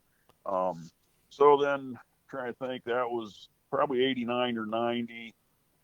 I believe it was in 91 when he started letting me go on the road with him. So I started going with him. And then when he bought the Nightmare monster truck off of Steve Hess, would have been the second monster truck. When he bought that, then we converted that over to Thunderstruck. We painted it that candy burgundy color. Had Kevin Craig come up and do all the lettering and everything with the big lightning bolt with the fist on the door and everything. Right. And so that kind of opened up some more opportunities, because then Kirk ended up, wasn't long after that, in the spring of, I started going with them. I'm trying to remember all the details. Some of it gets to be kind of a blur. Oh, I hear you. Well, you've done a lot, Jeff. In early 92, I think, is when, or right there in the beginning of the summer of 92 is when Steve Hess wanted out completely. And he had that newer Nightmare race truck, the 4-link one with the Custer shocks and everything. And Kirk made a deal to buy it, but the only deal that, however he made the deal, he was able to keep the truck in the Pin to Point series. So Kirk had to go run that truck. So he called my dad without me knowing and said, "Hey, is there a way Jeff can come to Canada and run Thunderstruck for," it was like a 2-month tour, and for Chris Arell up north up there. The Arell family, they've been promoters in Canada forever. And Richard Arell actually was the first monster truck in Canada, had quite a few monster trucks, and Chris was his son, and they did a lot of promotions. So my dad told Kirk, "Hey, I think that'd be great. Jeff would love it. If he knows he's got an opportunity, he'd love it." So I basically made a quick trip up to Canada, spent almost 2 months, I think, up there. Wow. We did one show after another. Excuse me. That's all right. Let me get a drink here. That's fine. No problem. So it was pretty wild because I got so much seat time so short of time that it really helped me as a driver. It actually hurt me the first year in the Thunder Nationals tour with Aaron Paulburn, because Aaron thought that I had been driving for years because I did so well. But I did not get the Rookie of the Year award that year because he didn't think I was a rookie. Wow. But what was kind of scary is we were doing all these little hockey rinks up in Canada, and some of these buildings, they might have had a capacity of 600 people, and they would put, 1,500 or 2,000 people in these buildings. I mean, they were just people on top of people. It was amazing. And we weren't allowed, to hit any of the hockey walls or anything. But I remember the first show we did was just a little hockey rink with two sets of cars, 5 cars, two stacks, and there was roughly, I think, 15 foot between the cars and the glass dasher boards. Oh my God. And then the cars only had maybe 12 foot between them, between the two rows. And Kirk says, "Hey," he says, "just so you know," he says, "I had to lie to get you to be able to drive, because Chris Arell never heard of you, so he wasn't going to let you drive." And he said, "I've told him you've been driving for a couple of years, so he said, just make me proud." And it's like, are you kidding me? Pop and drop. That's what you had to do. Yeah, I drove the truck around in the parking lot a couple laps, and that was my extent of learning how to drive the truck. Now, I had drove it on transport tires before, but I had never drove it with the big tires on it. Right. And so they put me out there doing this show, and I had to do parade lap, between the cars and the dasher boards. Oh. A 12-foot wide truck with a 15-foot of clearance. It was only 15 foot. Exactly. So, and he's like, "Well, whatever you do, try not to rub the cars, because you could cut a tire, and don't hit the dasher walls, whatever you do." And then to add to the stress, they shut all the lights off in the building, and they had spotlights that they were shining in our faces. Oh my God. So I remember shading my eyes with my hand and trying to watch the dasher boards, and I wasn't waving much because I was so nervous, but Sure. I actually did. I got through the evening. I actually won the side-by-side racing, because I didn't know, I didn't really know nothing. And Kirk just told me, he says, "Now you watch me." He says, "I'm going to be over here in whatever row it was." And he goes, you look over at me, and I'm going to tell you when to floor it." So I basically get lined up to the cars, and I'd start rolling up to the cars, and I'd kind of look over there at him, and he'd tell me when to punch it, and I'd floor it, and I'd get a nice big wheelie and, land on the cars. Right.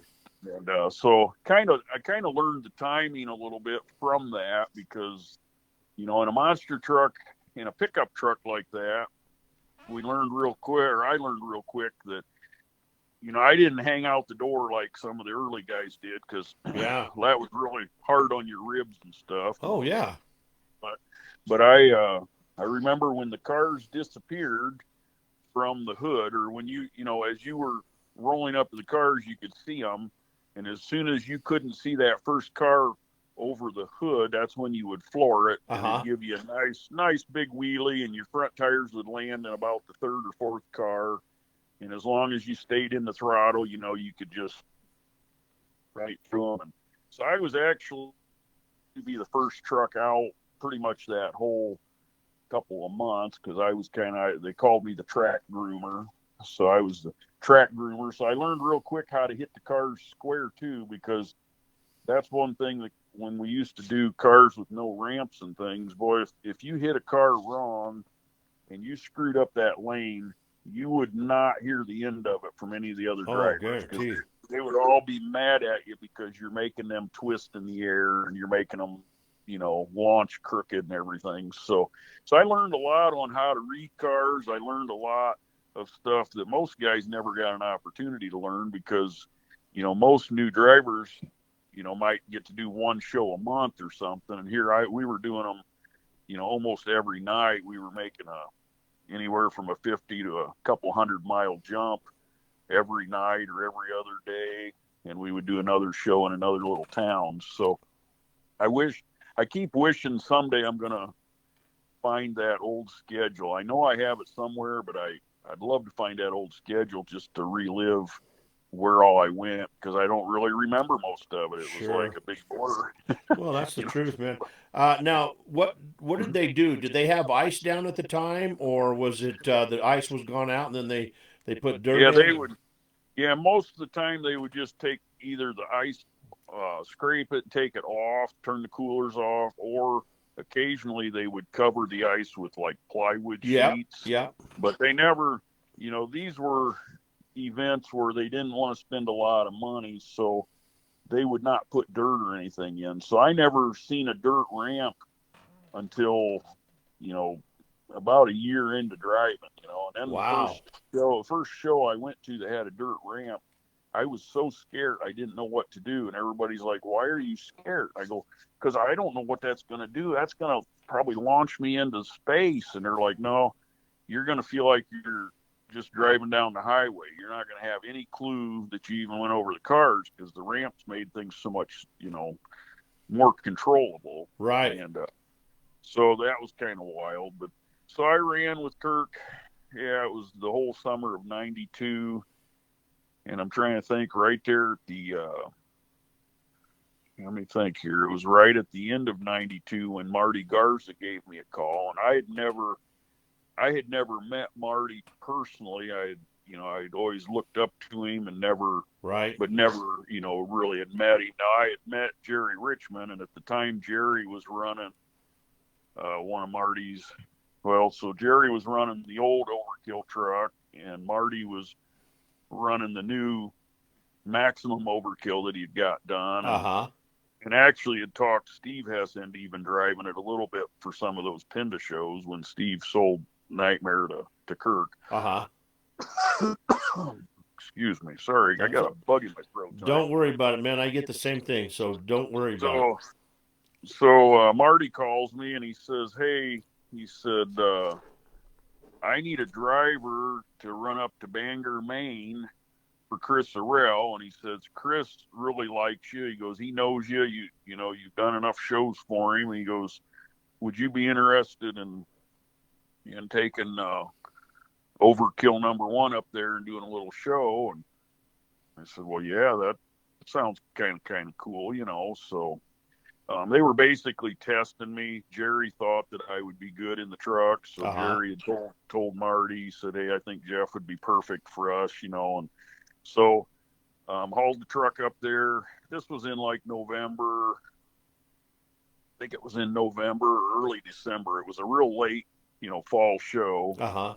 And went up there, and it was just a little, kind of like a little gymnasium. They had retractable bleachers that I remember they had retracted up. Just a little itty bitty place. And of course, here I was all over again learning because I had never driven a rear engine truck. Thunderstruck, Kirk had put for that Canadian tour, he had just put a mild built big block in it, and it didn't have a blower or nothing. So it might have had 400 horsepower at the most. It didn't have a lot of power. You had to run it to cars pretty hard to get, any kind of air. Right. And of course, Marty was always known for having these big, 514 Fords that were crazy horsepower. So I remember when I got to Ashtabula, Ohio at Jerry Richmond's shop, Jerry's, showed me how to fire the thing up, and it was my first experience, firing up an alcohol motor and everything. So he taught me how to get it fired up. And he goes, well, go out there and load it on the trailer. Well, it was in the middle of a snowstorm because up in Ashtabula, Ohio, they get, feet of snow every day, it seems like. So it was a challenge getting it loaded on the trailer because the thing loped so much, the truck, it kind of jumped. It didn't just, you couldn't just idle it on the trailer. You kind of had to jump it on the trailer. And I got it on the trailer, and I go, holy crap, that thing's. He goes, oh, it'll mellow out when you get the big tires on it. It's like, yeah, I suppose. I hope so anyway. So of course I get to the arena. We get it off the trailer. My dad went with me, and we got the big tires on it. And I said, well, I better take this thing for a little lap around this place because, I have no idea how this thing's going to feel. Well, of course, it's got a rear engine with probably 1,500 horse, and I was used to a front engine with about 400 horse. So it was a whole big different animal. And so I took a little lap around this little gymnasium, and I said, I think I'm good. I think I'm ready to go. Well, first thing out, they used to have us do freestyle first, which just meant basically going out, mashing the cars, doing 2 or 3 hits and getting some wheelies. And that was what freestyle was. Maybe do a donut or 2. So, of course, Chris Arell has me as the big headliner. So he had all the other trucks go first. And then, they call me out there. And I go out there. And my first pass, I rolled up to them cars just like I drove Thunderstruck. And I dropped it in second gear and mashed the throttle when the cars disappeared from over my hood. Right. And the rear end passed the front end in the air, and I landed the rear tailgate and bedsides and everything in the fifth car in the stack. Wow. And of course, then the front end came back down and it slammed me super, super hard. I actually busted the seat and I bent the steering wheel around the steering column. Oh my God. And gave me severe whiplash. It's amazing. It landed just crook enough. I couldn't figure out, why my right elbow hurt so bad. Well, then later when we was watching it in slow motion, the truck landed crooked enough that I didn't eat the steering wheel. My elbow hit the dash, and my helmet went in my arm and my elbow. Oh man. So right off the get-go, I was super sore, and I remember Chris Arell coming over, and Chris is their French accent, and I'm not very good at it, but it's funny how I remember him coming over going, "Oh no, man, you need to settle down. You be crazy. You don't be crazy in this building." He's like giving me a lecture about being crazy in this building, and I go, Yep, I'm not going to do that again. Yeah, I promise. Like, holy cow, I had no idea what that truck would do. That truck was way too much motor and that was an old airbag suspension truck. Oh man. And that thing was violent. When it landed, those airbags, build up pressure. Well, there was no way of slowing that pressure down. So you take an airbag, and I remember we ran 80 pounds of pressure in the rear ones and 60 in the front ones. Uh-huh. And it would compress that whole airbag down. And then that airbag would unload with however many thousands of pounds of pressure, and it would jump that truck back off the ground. It was unbelievable. And it would rip all the eyes off the shocks. I used to replace a dozen shocks a weekend. Trailmaster sponsored us, so about every week or two, I would get a pallet load of shocks sent to the shop, and shocks because it would rip them apart.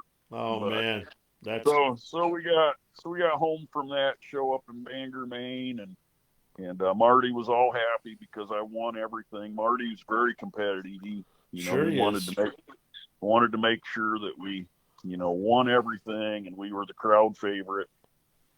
And so then he says, will you work for us, starting here in 93? And I said, well, let me talk with Kirk, because I don't want to leave him hanging. And Kirk right away told me, he says, do it. He goes, that's a great opportunity for you. He goes, Marty's going to pay you better than I can afford to pay you. And he says, I think you got a lot of potential with Marty and Jerry, because they were planning on, they were already working on extreme overkill. Uh-huh.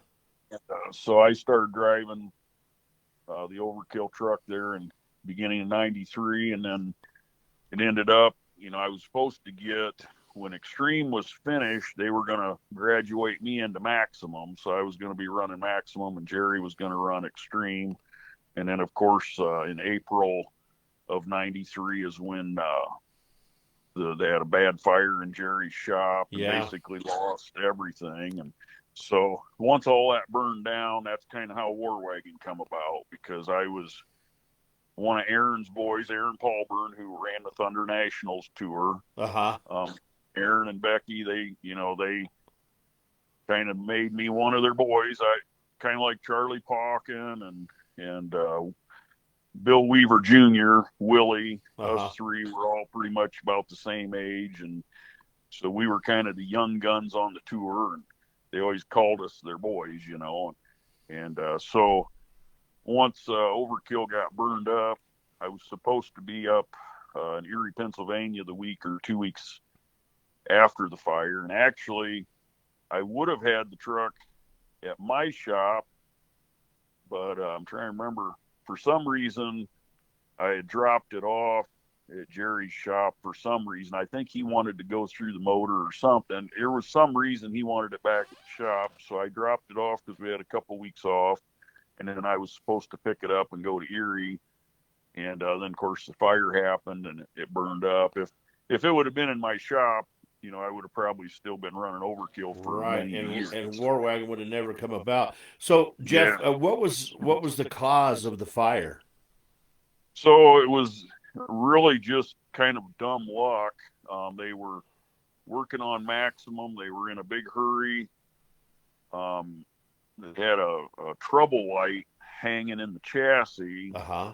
and one of the fuel lines, they had the fuel pump off and everything. Well, the fuel lines were looped up over the roll cage or something, and I don't know what had happened, but one of the fuel lines fell and it swung down and it hit that trouble light. And when it hit the trouble light, of course, it busted the bulb Right. and a huge spark, or how Sure. bulbs will Yep. blow. Well, then that fuel line, of course, had alcohol, and it ignited, and then it went right to fuel tank. And I mean, the fire happened so fast that they were actually very lucky. Everybody got out of the building because there was really no saving it. Building was an older cement block building with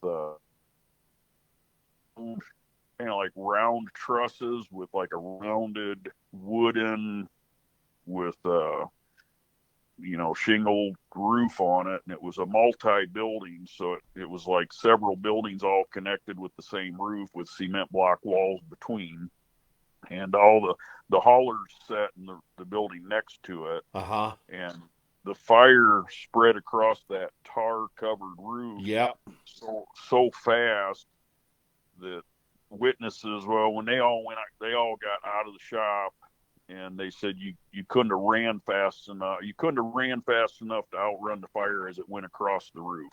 Wow. It just started going across that roof, and next thing you know, the whole roof's on fire, and it's all starting to fall in on everything. So it was very, very devastating. It was just a very fast.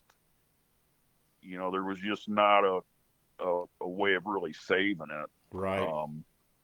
So that was very unfortunate. I remember getting that phone call, and it was just, kind of an unreal phone call. Sure, man. I mean, you were thinking maybe this is going to be my seat for a long time. These guys are building trucks and doing good, and I'm getting used to all this stuff, and then all of a sudden it's no more. Yeah, and it just, just devastation. I mean, I'm looking at that was Jerry's livelihood. It was Jerry's shop, and it was just, it was pretty amazing. And of course, Marty lived in Texas, and he ran the family business down there. So I mean, it affected him really bad, but it wasn't like he lost everything. Sure. But Jerry pretty much lost everything. I mean, luckily his house wasn't there. I mean, it wasn't like he lost his house, but he lost all his tools and What a toys. shame. So it was pretty dramatic deal. And Marty called me the day after. He said, "Well, we're going to rebuild. We're going to rebuild." He goes, "You stick with us." And I said, "Marty," I said, "Don't worry about me. I know you want to take care of me, but I said, I can always fall back. I can work back for my dad, or I can do something." I said, "Let's worry about Jerry, because, Jerry just lost his shop where he made his livelihood." Sure. I said, "You just worry about Jerry. Let's take care of him. I said, I'll figure something out." So that week or 2 weeks after, that's when Erie was. So I went ahead and drove up to Erie because I was supposed to be there. And it was like, it's like the Thunder Nationals was like a big family. We all helped each other. We all enjoyed, we were all together all the time. We all enjoyed each other. So I went up there, and I remember, Aaron coming over to me and, talking, and he says, "So what are you going to do?" I said, "Well, I really don't know." And he goes, "Man," "I don't want to lose you. You're one of my boys. And have you thought about putting your own truck together?" And I said, "Well, yeah, I got a 55 Chevy Nomad body that my dad and me got." I says, that's kind of been a pipe dream or whatever, building it. But I don't know, I don't know. And he says, well, what's it going to look like? And I actually had a picture of the body sitting on the frame with little tires or whatever. I mean, it's a pretty ugly picture, but he had he could see kind of what it was going to look like. Sure. And I showed him that picture, and he says, what are you going to name it? I go, I don't know. I haven't really thought of that yet. He says, well, now this was in April of '93. He says, can you have it done in July? And I go, I don't know. He says, name it War Wagon, have it done, bring it to Mansfield, Ohio in July. And he goes, I'll give you a full schedule for, 94. You'll have a full schedule. Wow. And he had a waiting list. There was people that wanted to work for Aaron that he would never even give them the opportunity, Sure. So that was a huge opportunity. I was very blessed with that. So I went home, told my dad, I go, okay, here's the stipulation, because Aaron did give me some stipulations. He said I had to have, planetary axles, and, he gave me some stipulations of things that had to have, because when I was originally building it, I was just using straight 5-ton axles, right? Which, don't hold up for what the Thunder Nationals were doing, and I don't think they would have held up for me either at that point, because I had already ran a whole season with overkill with all that horsepower. And, when you hitting the first car and landing, way out on the concrete past the cars, it's like that's you get used to that. So Right. Yeah, exactly. So we got a young lady in here, and I'm going to let you answer all the questions, Jeff. I won't step on your toes or nothing like that. But Carter's in here, and she said, did they ever try to rebuild after the fire? Of course, So yeah, actually, the Maximum truck, actually, I don't want to say names because I don't want anybody to get hurt feelings, but the Maximum truck did end up at somebody else's shop for a while. They let them have the chassis, and they took it to another shop, and then they built several different chassis kind of off of that chassis. They used it for all the measurements and the bins and everything, and then Dabney ended up with it later on, and we sandblasted it, painted it, and he made it into a kind of like a mega truck before they were mega trucks. It was a monster truck, but it wasn't a competitive monster truck. And they did end up building Extreme Overkill, but then when they took and tried running it, the passion was just gone. The guys really, it was such a huge undertaking. They got the truck done. It was way advanced. It was, I don't know if you remember that truck, but it had the swing arm axles with the swing arms with the suspension all mounted on the swing arms. And it was way ahead of its time. And Jerry campaigned it for about a year. And then Marty was ready to take a break, and Jerry was ready to take a break. And so Dabney ended up buying that one too, and then he ran that on the Penda series for a while. The Maximum, or the Extreme Overkill truck, he ran it pretty successfully for that whole year or 2 years. I can't remember exactly, but I ended up going back and helping him crew with that truck, because that one was a lot more going on, a lot more maintenance. So I actually went to a lot of those Penda shows with him if I didn't have a booking with War Wagon, and would help maintain that truck. But did you like the Penda series? Well, I did. My timing has always been off. It's just really frustrating because I got to run one Penda show, which was at the Hoosier Dome in '96 or '95. But they would never let me run. They let me in one time, and they didn't let me practice, and I'd never ran that Christmas tree light system, so I had no idea. And when people tell you, oh, you got to leave when when they're on the red. You can't wait till it turns green or you're way too slow. Right. You know, somebody can tell you that all day long, but until you've done it, you just can't figure it out, you know. So I got to make like one qualifying pass, and then I had to race, you know, then I had to go to a race. And of course, I held my own, but I wasn't able to, you know, I wished I would have had more practice because I think I would have had a better chance of doing better. But, Right. you know, it is what it is. That was with the first war wagon, and it didn't have, you know, a lot of suspension and stuff. So I was kind of under, you know, under equipped there when that was still kind of right at the transition. You know, a lot of the guys had Custer shocks with the coilovers, and it was kind of that transition period in 95, 96.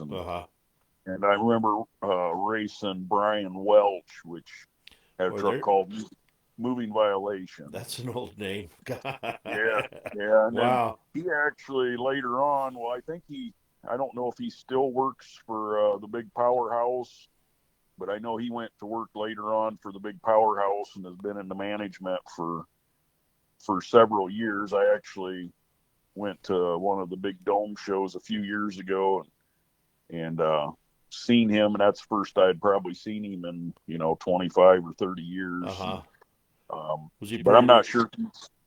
You know, I don't know if he's still working for them or not. Right. Was he pretty receptive to you? Yeah, yeah. It was one. I actually didn't even recognize him. He had lost some weight, and of course, you know, everybody changes a little bit over time. Sure. He come up to me and said, "Hey, you know," I forget what he said, and I looked at him and I said, "Man, you're gonna have to help me here." I said, "Man, I know you look familiar," and then he's like, you know, give me a rough time because I didn't remember him. I'm like, "Man, I'm really sorry, but you know, you've lost some weight. You look good." You know, yeah. he did, but so yeah, that was cool. Got to see him, so I ran the War Wagon on the Thunder Nationals tour from '93 to what was it, '96, and I was working on the newer race truck, which I was planning on running the Pinda series, but then I think '96 was the last year for that, and I came out with the new War Wagon in '97, and that would have been very competitive. You know, they had so the newer War Wagon, I did a lot of stuff that nobody really was doing at the time. Most everybody had about 18 or 20 inches of travel in the front, and they had 26 or 30 inches of travel in the rear. And I remember when I was building it, they had a pay-per-view thing. George Carpenter and a bunch of them put on a show out there, Kansas City, and it was like a world long jump competition or something.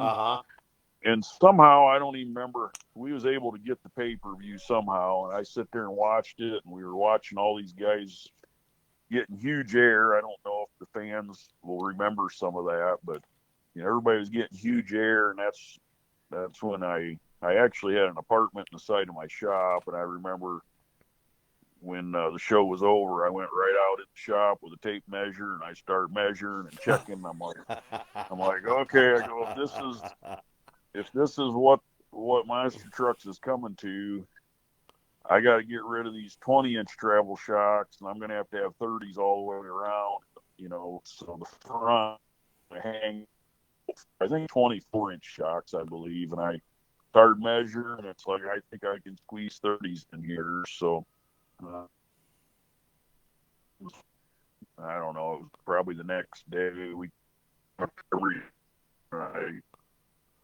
day, and said, better make me another set of 30s, because I think that if that's where we're going, I need more suspension.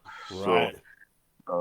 So yeah, so I debuted that truck in '97, and I've always been disappointed because a lot of my timing never played out. You know, I didn't get to run the Pinda with it because they shut down the Pinda deal. And right before the truck was done, and then my first show that. Well, we lost him. Can you hear me now? There we go. We got you now. Okay. So my first show was supposed to be in St. Louis And that in '97, and that was the same. Dennis debuted that new Gravedigger that had the longer wheelbase. Yeah, and had yeah. kind of the purple, some of the purple in the graphics. Yep. And they canceled me out of it a week or 2 weeks before the show. Really? And I was so aggravated because it was like, I think, that truck worked super good right out of the box. I didn't really have any troubles with it. I had a few troubles with swing arms because with 30 inches of travel, I had to get a few things squared away there, but it was never anything that, messed up a performance. It was always minor little things that I had to do, in between performances. Uh-huh. But yeah, so they canceled me out of that. And then, I had the Thunder National Tour, but usually what Aaron was tied in with US Hot Rod too. So normally he would give you your schedule and then he would give them my schedule, and then US Hot Rod would fill in all my open dates. And that's how I would get to maybe do like Pontiac Silverdome and some of those other shows, Right. So that was kind of disappointing in '97. And then of course, then a couple years later, bunch of guys put that Pro MT series together. Yep. And I wanted to go run that, but then they would not let me run it with the 55 Chevy body. They said I had to have a truck body. And I just, I was like, well, I'm not going to change my identity for this. Because, right, exactly. And looking at pictures and all that, I mean, they didn't really have any crowds or anything. It was a great idea. It just never took off, did it?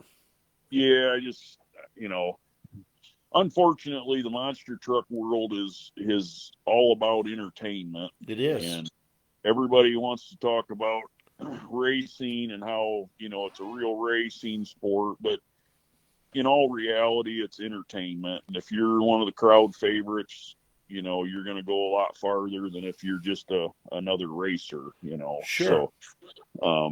So I never got to do the Pro MT stuff. And then, of course, about the time I decided I was done, because I had a young family and a new business and things was starting to really go, then that other deal came out, that Major League of Monster Trucks, that MLMT or whatever they called it. I think I remember that. Uh-huh. And boy, I went to a couple of those events, and then I was wishing I had my truck back, because those were really neat. They had the big kind of like obstacle course with the ups and overs, and they had one truck going underneath while the other one was jumping over the top of them, and that was one of them Richie Schaefer deals. Yep. Richie was building the tracks, and Richie goes way back, and Sure he does. I remember him telling me that he would figure them out on his kitchen table using a couple of them old Matchbox monster trucks. If it works on the table, it works on the real life, right? Yeah, he said he would try to, kind of mimic them and kind of play with them on the kitchen table and trying to, I laughed. I was like, well, hey, whatever works. So that was, I kind of missed out on that too. And I really didn't. It's kind of sad, but the internet didn't really take off until right after I got out of it for a while. It was like I ran hard all the way up through 93 or 03. Uh-huh. I think I was the longest running truck with the Thunder National. Then it turned into Monster Nationals. George Eisenhart, started out with Aaron Paulburn. Right. Yep. And then eventually bought him out, but then there was name issues with US Hot Rod, so he had to change it to Monster Nationals. He couldn't use the Thunder Nationals. Yeah. But that's a neat story too, because George Eisenhart Sr. actually is how Aaron Paulburn got his start. So really, George Sr. Had several drag strips through the years, and Aaron was actually just a young kid that needed a summer job and was working for George Sr. and cleaning the bleachers and whatever he could do. And one time, Aaron was just a phenomenal announcer, and everybody always raved at how good of an announcer he was. But Right. he never really planned on that. The neat thing with Aaron was one day he was up there by the announcer tower, and the guy that was announcing had to go to the bathroom, and he says, "Hey kid, right here's the list of these cars coming up." He said, "Just announce who they are and read what it says on the clock when they get done with their race and everything, and say who the winner is." But he says, I gotta go to the bathroom, I'll be back. Right. And Aaron started talking on that microphone and started doing that. He was pretty young, and George Senior was out somewhere in the pits or something, and like, who in the heck is announcing? That's not my announcer. And said, actually, this kid's really good. Right. So pretty soon he had him in the announcer booth, and then Aaron really, took it to level, became a promoter, and him and Bill Bader. Bill Bader Senior actually was the one who owned Norwalk Raceway, but those two partnered up to create the Thunder Nationals and Nationals for years, and then Bill Bader running his drag strip, and that's how Aaron ended up. When Aaron got out of the monster truck world, he ended up being the president of the IHRA drag racing and stuff because of Bill. They were good friends, and so that's a little bit of a history story. Well, but it's interesting history, because there's some of that I didn't really. Hello, Barry Struble. There's some of that I didn't understand and stuff, but or didn't know. But what happened to the original War Wagon body? So I've got the original one. It's sitting out behind my old shop, and I've got the original chassis and everything. And oh wow! The plan was to put it together. Actually, last year would have been, or well, what was it, 30 years or 30? I don't know, whatever. I wanted to do it for one of the anniversaries, and then when I got voted in to the Hall of Fame, I thought, it'd be cool if I could get it done for that. But I've had some health issues the last couple of years, and it just didn't. The last few years have been rough. Our business got took out because of that stupid COVID BS. That killed my company. So then, it was kind of like trying to reinvent myself, and then I finally get some things going, and then I had this bout with cancer, and that took me out for a while. So cancer sucks, bro. Yeah. So now we're kind of,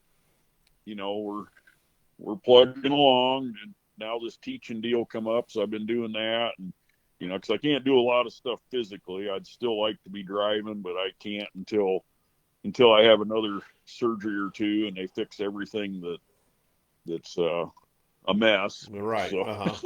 Put you back together again. Yeah. Exactly. Yeah. I hear you, man. I know exactly what you're saying. That old truck would look so good put back together. I mean, it would bring back so many memories for so many people. I mean, that's definitely a bucket list, isn't it? Yeah, I want to one of these days. And we actually reformulated the paint color. That original color was a candy pink with a lot of blue pearl in it. And that color, pictures never did that color justice, but in person, that color it was beautiful. And so a couple of years ago, of course, all these paint formulations have changed, and things have just changed so much in the last 30 years that a couple of years ago, I found the old notes on. So one of our paint reps at the Sherwin-Williams store in Fort Wayne, he came up with the color for me 30 some years ago. Old Phil Sparks. And he just messed around in that back room, and he come up with that color. And he had a whole bunch of colors he came up with, and he came up to the shop one day with this little booklet that he had made with all these different colors. And he's like, "What do you think of these colors?" And it's like, "Oh man, we got to use that color." And my dad had painted one of his old Chevys with that color. So that was a couple years before, or maybe a year or two before War Wagon was done. Well, then when we got War Wagon done, I'm like, I got to use that color. So But I found the old notes, which was the mixing strategy for that color, Uh-huh. and I was able to give those to the Sherman a couple of years ago, and I said, I don't know what these numbers cross over to nowadays, but I'm sure somebody ought to know. And it took them a couple weeks or whatever research, but they finally figured it out and recreated the color. And this last year, I actually put that color on Amy Arn's little mini monster. Oh, how You've cool. seen the Radioactive. She built a mini monster truck, and they were wanting to do something, paint wise. And I said, well, let's do something cool, because I said I think that color will really help you. So that's been a pretty neat deal. Sure, man, So guaranteed. That's helping the young ones, and the mini monsters are so cool, aren't they?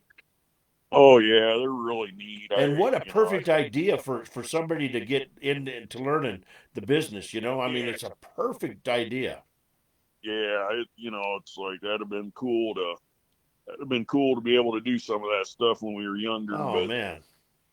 Yeah, if you could tell your friends you had your own mini monster truck, yeah, you'd be the top guy at school, I promise you that. oh yeah, yeah, Guaranteed. yeah, Guaranteed. they definitely have a kind of a leg up on us with being able to do that, That's the because truth. you get a lot more seat time. And that's the thing nowadays. All these young drivers get so much more seat time to learn these tricks and stuff. And back, everything we did, it was you didn't know, and you couldn't afford to take the truck out back in the field and mess with it and dial it in, because if you broke apart or something, then you had to try to figure out how to pay for it. Well, So, that ain't no shit. you know, we would take the truck to the show and kind of unproven really, Yeah. and make adjustments there. And if you pulled off something really cool, you were all excited, like, man, did you see what I pulled off? And nowadays, Yeah. what Oh, these kids are doing nowadays is just unbelievable. But yeah, but guaranteed. they're in a situation where most of the kids, are in a position where they got crew members to help fix it. They're not paying for it out of pocket. Nope. I to put that first war wagon truck together. I had to go out on a limb big time. When I came home from that Pennsylvania show and told my dad, I says, we got to get that truck built by July. And he says, I don't know how you're going to do that. I go, well, I need to dig up as much money as I can dig up.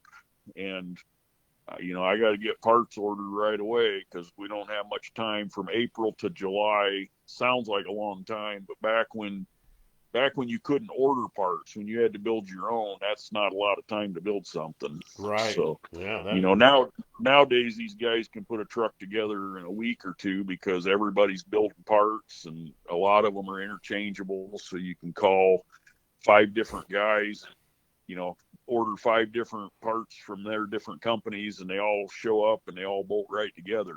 sure, But exactly. back in the early days, you had to either design it yourself, or you had to have somebody that was very talented, that was a good friend or something, that you could get to help you. Right, right. So, We so got yeah, enough. I had a lot of good buddies that came over, and man, we worked a lot of late nights and a lot of weekends. I had some really good friends, and one of my cousins, he would come over every night after work, and we just, it was like a big relief when we got that thing done in July. Yeah, no joke.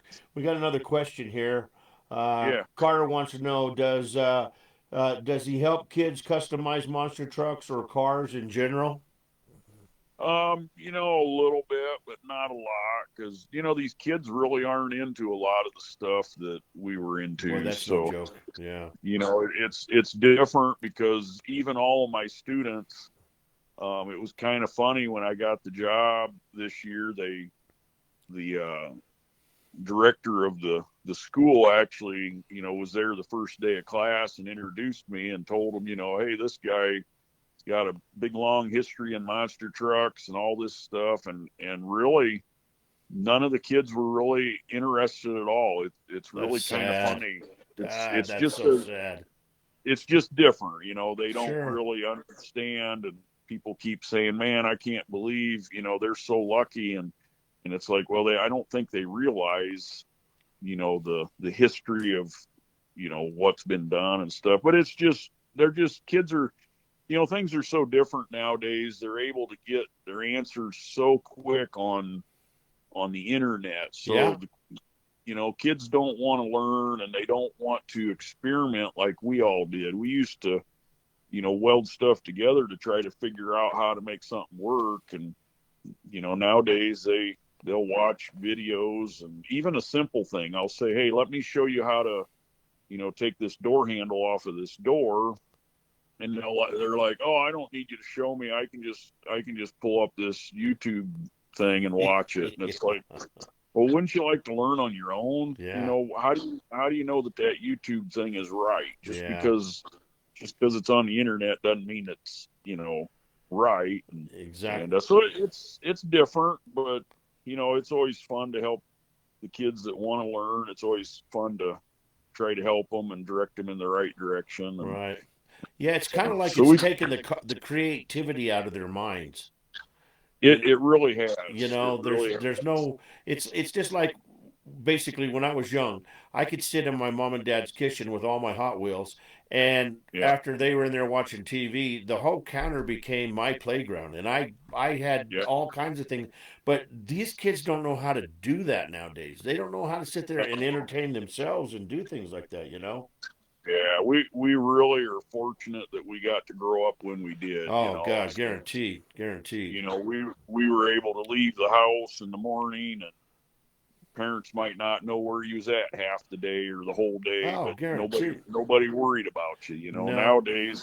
Nowadays everybody's got trackers on all their kids, and and the kids don't even want to go out and do anything. Because they're scared. They're scared more than anything. Their parents have built such a. The world is so tough, and the world is tough right now. Don't get me wrong, but these kids, they're just petrified sometimes to do anything. But hey, Jeff, let's do this for a minute. Let's take a break for a second. Let you get some water and stuff, and let's play your song. And we'll let everybody listen to your song, and then we'll come back and we'll get into to Samson, and then Shotgun Harry, and then we'll talk about the Hall of Fame. How's that sound? Sounds good. All right, guys, we'll be right back here on Pedal to the Metal Motors and Music. This is a song that I created for Jeff. I do this for all my drivers when they're on the show, and this is a story about Wildman. This is Jeff Cook's story right here, Wildman. Wildman!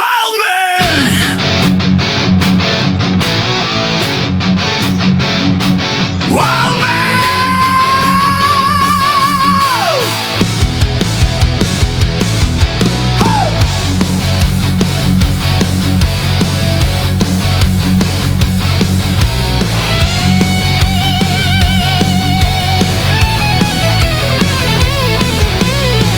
Born August 70 in a cold wind town. Auburn sparks when the sun goes down. Shop floor grind, side by side with his dad, learning steel and pride. Farm dirt roads and the engine scream, ATV tracks chasing down a dream. Hands in grease, learning every sound, built from the dirt, never backing down. Nothing given, nothing free, force and fire, that's the man it be. They call him Wildman, he earned that name through the smoke, through the crash, through the fire and flame.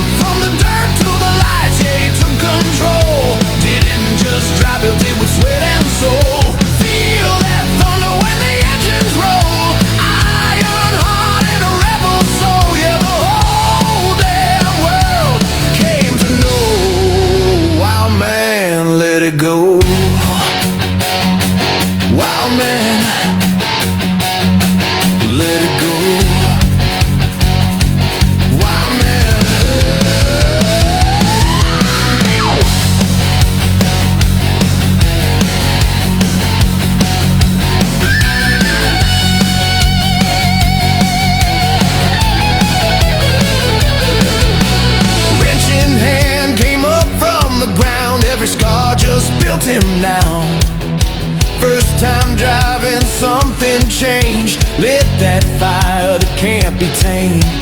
Lost it all in a burning night. Came back harder, ready to fight. Built it back with a stronger frame. Driving trucks that don't need names. Hot rod instincts, razor control. Feather throttle, heavy soul. Sideways steel on the edge of time. Making monsters fall in line. Every mile, every scar built the man that he is now. They call him Wild Man. He earned that name through the smoke, through the crash, through the fire and flame. From the dirt to the lights, yeah, he took control. Didn't just drive, built it with sweat and soul. Feel that thunder when the engines roll. Iron heart and a rebel soul. Yeah, the whole damn world came to know. Wild Man, let it go.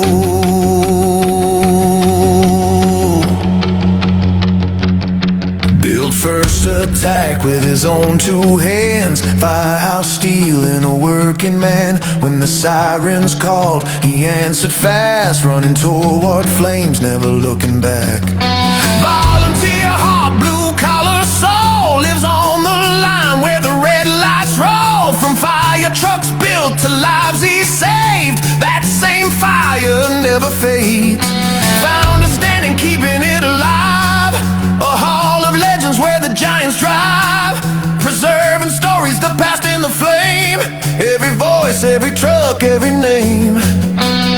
Interviews, media, keeping it strong. Where the roots of the sport still roll on. Driver, promoter, historian's pride. Ambassador spirit, he'll never hide. That high energy fire, the crowd, the show. That's where the name Wild Man came to grow. Yeah!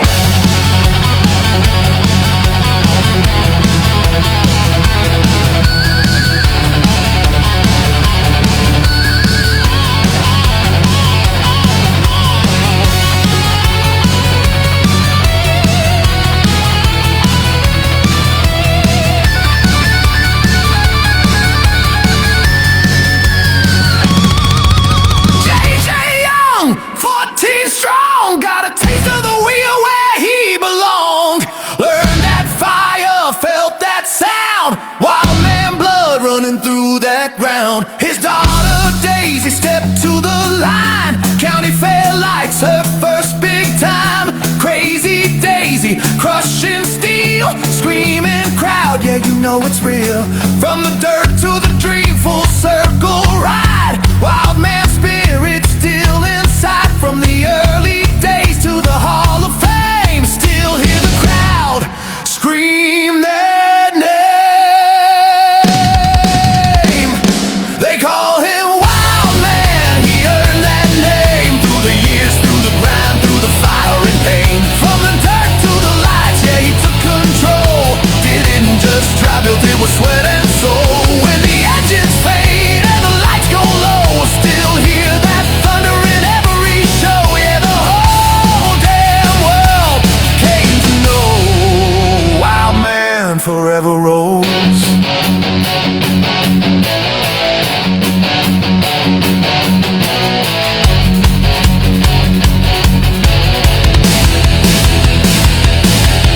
Steel don't die and legends don't fade. Built in fire, never betrayed. From the dirt to the sky where the loud dreams shook. Still riding high. Jeff Cook. There you go, guys. That's the Wild Man right there.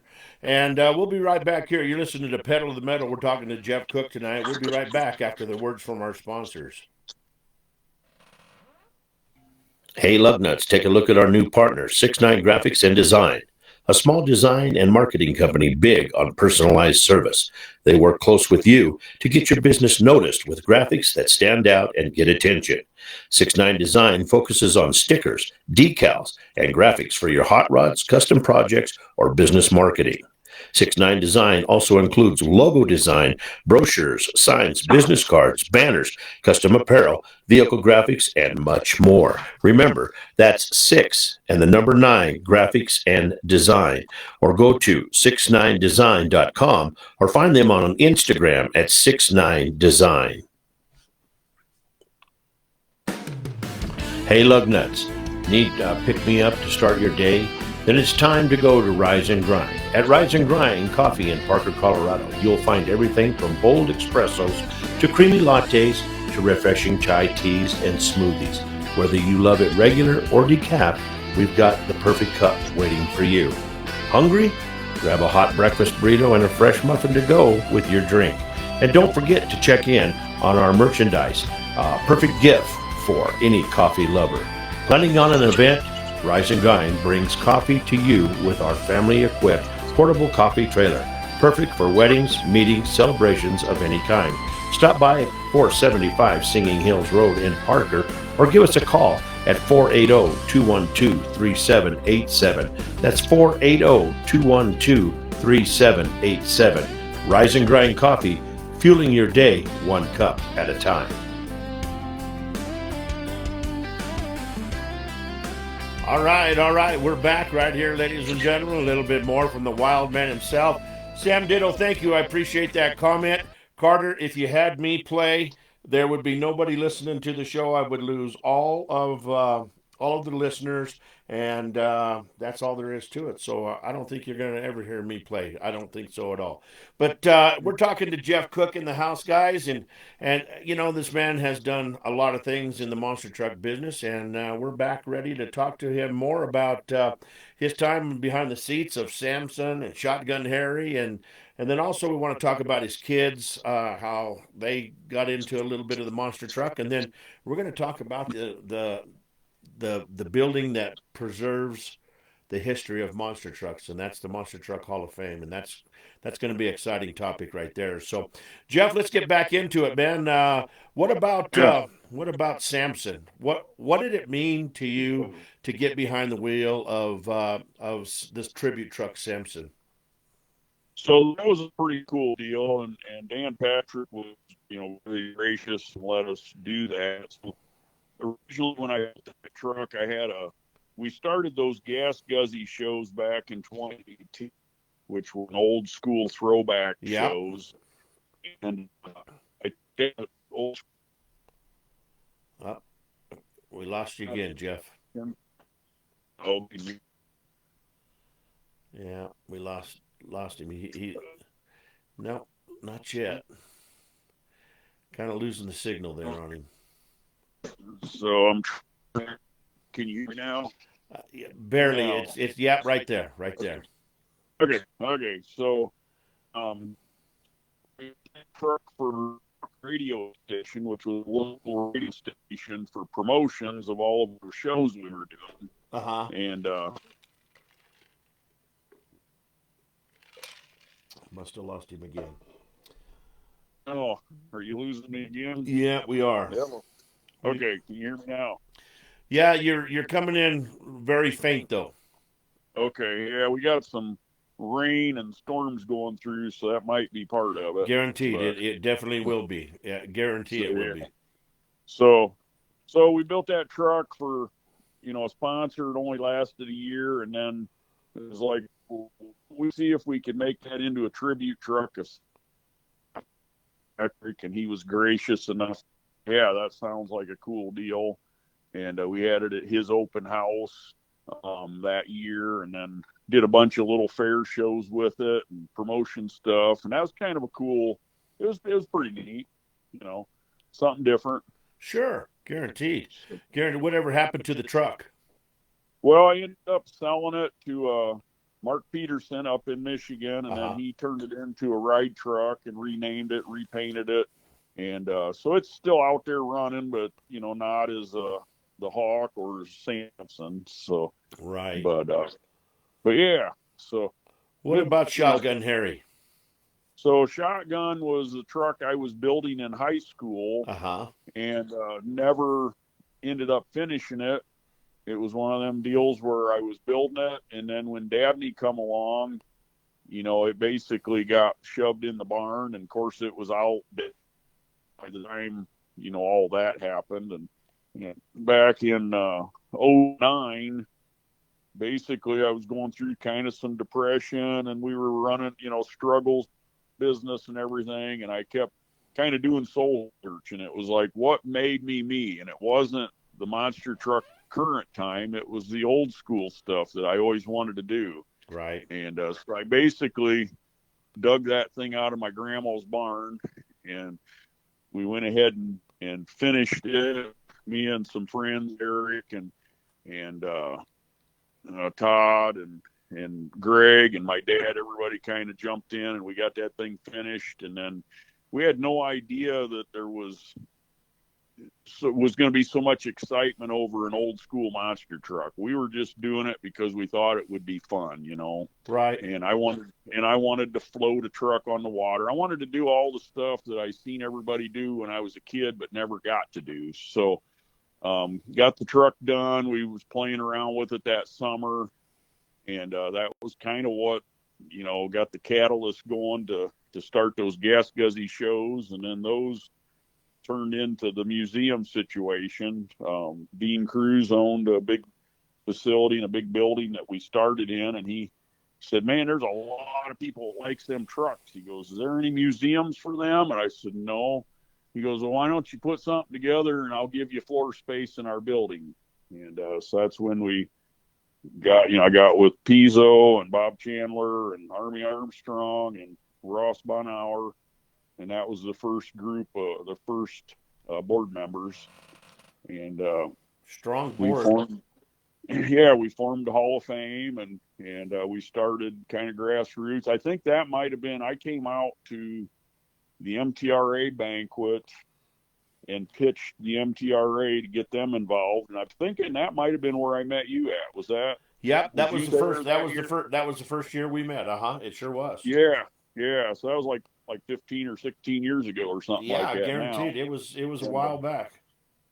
Yeah, so I pitched it to the MTRA, and of course they were all hesitant and everything, so that just never really kind of panned out. But we have let them, have some of their meetings at some of our events and things like that. But I didn't really know where it was going to go or how it was going to go back then. We were just kind of throwing ideas out there, and but it's went over pretty good. We got our own building there 5 or 6 years ago. The Cruise Museum sold, and the new owner told me, he said, hey, I bought this place. He says, I'm going to give you 2 years to finish. He goes, you guys are not in our plan. We have a big plan for this building, but said you got 2 years to figure something out. So that's kind of where we got serious and started looking, and I just happened to be in Butler, Indiana with one of the trucks short time after that. And they call it, the mayor over there has been a friend of mine for years. And he called me and said, hey, could you bring one of your trucks to one of our little town cruise-in deals? And I said, yeah, I can probably bring something over. So just took Silly Willy over, which was easy to take because, it's not it's more of a mega truck. It's not over width or anything to haul. So I hauled it over there, and we were standing there visiting, and he said, he's like, man, he goes, how's the museum thing going? I said, well, I don't know. I said, we got to find a new home. We're going to be homeless here pretty soon. And he goes, well, what about this building out here on the west side of town? I go, I don't know. I don't even know what you're talking about. Well, the next day he had the keys to the building, and he called me and said, come look at this building.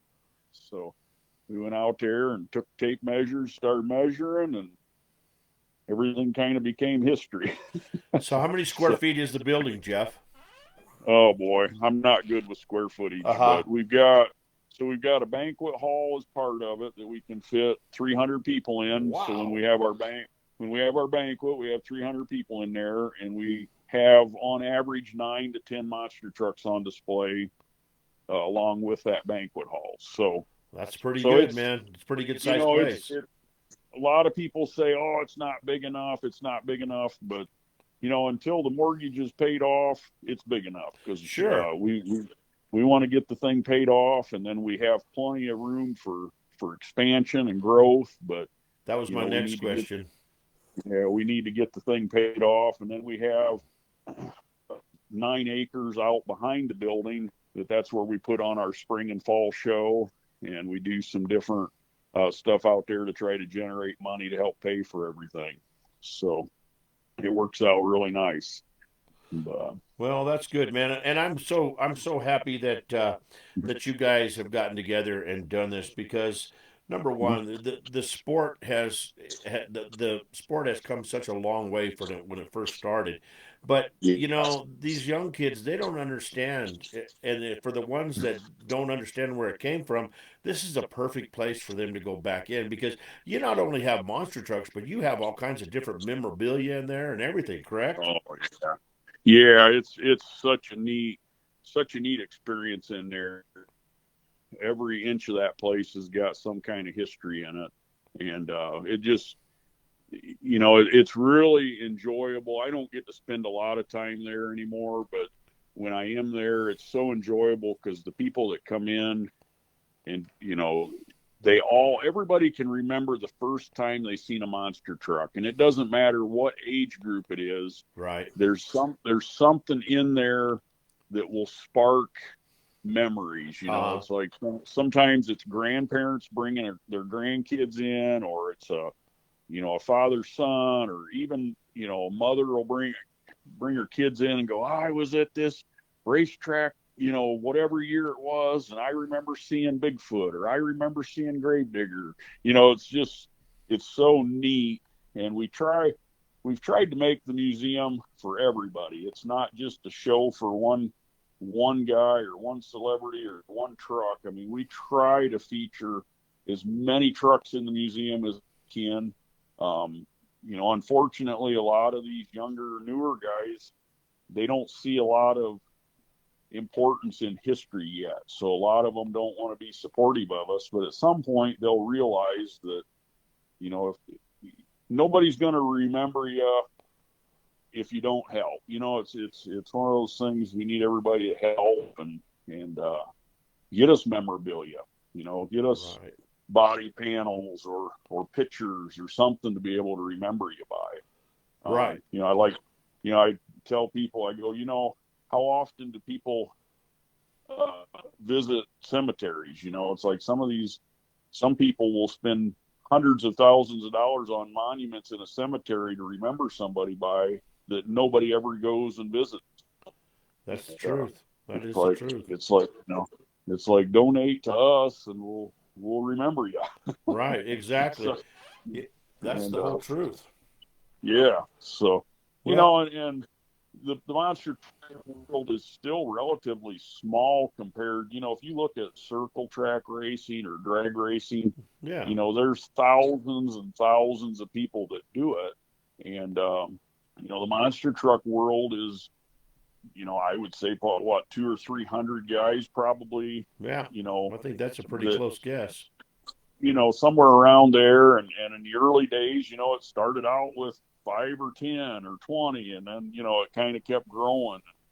And so the numbers are very manageable as far as being able to remember guys. And it's such a unique industry. It's just, it's still entertaining and farther and farther. I mean, it's amazing what they're doing with the trucks now. And it's just, it takes your breath away sometimes. Boy, it does. You see them, That's what they've done is they've perfected crashing.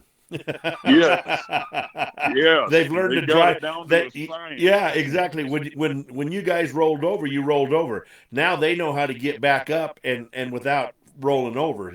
So I mean, it's it's crazy. That's the thing. Talk about a lot of people keep telling. We lost him. There you go. We lost you again. Man. That's all right, buddy. Okay, can you hear me? Yeah, can you hear me? We got you good now. Oh, Okay, I'm walking around the house here trying to. Now, if you build you a hat out of aluminum foil, Jeff, and get a That coat might help. hanger and hold it in one hand, and then get Yeah, yourself stick your fingers in your light socket on the other side, I think we can get good reception then. yeah, that might help. But unfortunately, old school.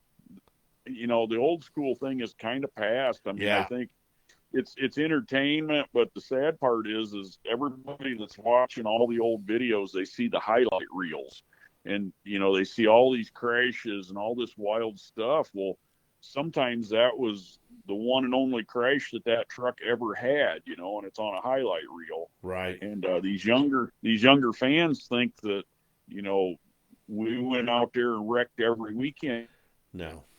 and it's like that wasn't the real world. No, well, you you know couldn't, man. You had metal bodies back on the trucks when they first started. You couldn't afford to wreck them. it was I remember on the Blue Giant truck one time we basically kept the cab, but we chopped the roof off, and I ran to a junkyard and chopped the roof off of one in the junkyard, and we grafted a roof back on it after Dabney crashed Wow, in that's between crazy. shows. You didn't have time between shows to change out the whole cab, so Yeah. you just did what you had to do, and it's amazing what they're doing nowadays with these trucks, and it's amazing how heavy they are again. We went from trucks that were huge, 14, 15, 16,000 pounds, Yeah. to trucks that were 8 or 9,000 pounds, back to now they're up 14, 15,000 again to get them to hold up. It's just it's crazy. It's the truth. It But really is. yeah, I got a yeah, friend on here named Sam Ditto, and he said those were the best days. That's what they he's. was they really were. It was so breathtaking. I remember taking my mom, and my best buddy took his mom, and we had like a mom son date night. We went to one of the local concerts was there, and Excalibur. It was when Excalibur was new. It was probably 85, 86, somewhere around there. And he cut down the straightaway, and he didn't slow down, and he didn't slow down, and he hit that first car, and it was only two cars, but he jumped both cars, landed, the truck bounced, and it went up on the sidewalls of the tires, and the motor died. And it sat there almost balanced. It felt like it Oh, we lost him again. oh, are you hearing me now? Yeah, we got you, man. Okay, so that truck almost rolled over, and I remember the whole grandstand was dead silent. Everybody thought that truck was going to roll over, Right. and as soon as it landed back on its wheels, everybody cheered, and it was so. I don't know that the kids will ever get the effect. I mean, of course, they're getting it with the big stunts, but Sure. just watching a truck crawl over the cars when we were younger was just amazing. Well, it was Hearing the something we never thought we would ever see. I mean, I yeah, remember the first time I seen Bob go on the trucks. He goes up the car, stops, and parks, and I'm just like, "Are you kidding me? I just yeah. seen a monster truck climb up on top of cars, and the Oh, driver's there waving, then he drives off. That's phenomenal. Well, it was just so super cool. oh, Yeah, it I've been was. and I've been so blessed to be a part of a lot of that, and be friends with all these guys. I mean, my childhood heroes are all best friends, and I mean, it's just I just sometimes I don't really think about it until we get talking like this, and I'm just so blessed to be able to Yeah, call those guys friends. sure, And guaranteed. when I was sick, the amount of outpouring I got from them guys, calling my wife, seeing, asking how I'm doing and what's going on and what can we do to help. I mean, it was just, it just takes my breath away sometimes. I'm just so blessed. Yeah, and that all boils down to, like every interview I've done this year so far, we always Hmm. get into the monster truck people are family. Yeah, it's your weekend family, yeah, and everybody cares about everybody else, and until you put that helmet on, you race, and the minute you get done, you're family again. But they got yeah. racers' hearts. That's just what it's all about. Yes, that is true. Yeah, and and some of these guys were best of friends. We might not talk for a couple of years, and then when we get together, it's just you just pick up where you left off. Right. It's not like some friends. "Well, I haven't talked to you in a year or two. You must not like me," and blah blah blah. It's Right. like we don't. Yeah. It's just everybody's busy. The monster truck world is you got to be a hard worker. That's for sure. You got to be a workaholic to be successful, and I think everybody's workaholics in the monster truck world. Oh, I do too. So, What I'm looking forward to is making my first trip up there for the induction ceremony and all that. But just to sit at the different tables and listen to the mhm. stories, not talk, not do anything. I just want to listen to the stories because Yeah. that's gold right there. Oh, it is. It's so neat to hear the stories. We have every year at the banquet, we have the history discussion, and we put the inductees up on stage, and then it's just an open, question story time. People ask questions, and they tell the stories, and some of them stories are so funny, and some of them I don't know that you could hardly tell out in the public Well, because that's true. That's there's some stories that they're not mentioned in big audiences. It's just all meant yeah, for friends. some of these Exactly. some of these guys, if the rental car company Oh my God. with rental cars, they would have to buy them. Jeff, I can remember I used to do when I did, and you probably remember it, but at the end of all Monster Truck radio shows, we had rental car stories. And I tell one that I was in Alexandria, Louisiana, and I had rented it was a bright red Monte Carlo when they come out with that new body style, and I thought it was really pretty cool. Yeah, So I get one, and yeah. it's 600 miles on it, and I'm Oh boy. I'm I'm just proud of it. And let's see, Runty was there, Don Uh-huh. King was there, Bobby Holman was there. So there was a bunch of guys, and so we do the whole weekend, man. And that night the car was sitting outside, and I Uh-huh. brought it in to get my. I brought it in to get all my announcer equipment loaded up and stuff like that. And when I come Yeah. in the door, the windows fogged up. I couldn't see, and Oh no. I had the passenger, or the not the passenger, but the driver's side window down, and I'm looking there, and Runty and Bobby Holman, all of them are clapping their hands and they're cheering me on. I'm like, what the hell are they doing? And all of a Uh-huh. sudden, I was in the air. I didn't know there was a ramp in front of me, and I took that Oh. Monte Carlo right off the ramp, and it flew Oh boy. through the air, and it landed on its nose, and Uh-huh. the front end folded underneath, and Oh. I was just sick. I was like, oh my God, here's a brand new car, and Yeah. I didn't have insurance on it because Stanley would never pay for the insurance.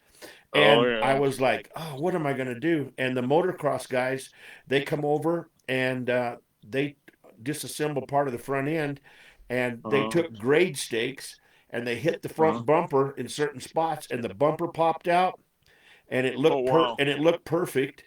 And the only thing that was wrong was there's a little brake vent to keep the calipers cool on the front, and Uh-huh.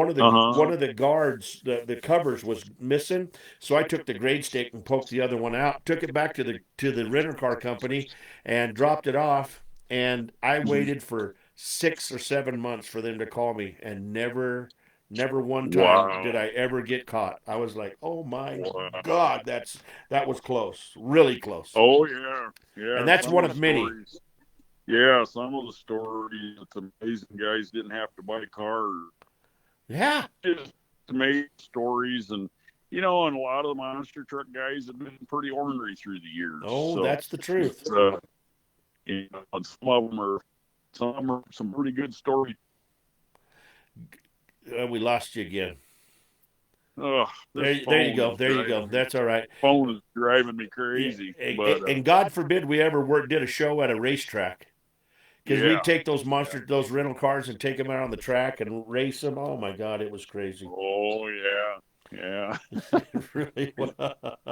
I always wanted to Yeah. write a book, and my big thing when I did my announcing was, ladies and gentlemen, give me some thunder, and that's Yeah. foot stomping and hand clapping. And I always Okay. wanted to call the book "Give Me Some Thunder," but there's stories Uh-huh. in there that you can't tell.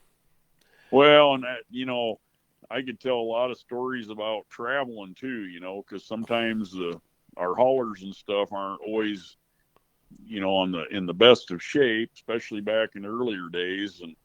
And I always said, man, I better not ever write a book until I know I'm completely done and retired, because I don't want some DOT officer reading that book, and then when he sees me going down the highway, he goes, Oh, "That's that guy. That's the yeah, guy. We got to go get him." yeah, some creative writing in that logbook. Yeah. So, so, and I we know, used to been there, done we that. used we used to laugh, like, I don't know if you remember Stormin' Norman Miller. He Oh, I do. drove Yeah. So he drove a lot of trucks, and we did a lot of shows when he was running barefoot. And we were always laughing because, he has a background in the police world. And he's always like, yeah, one of these days when I get out of this, he goes, I'm just going to sit out there and pull over guys like you, because I'm going to make a lot of money from you.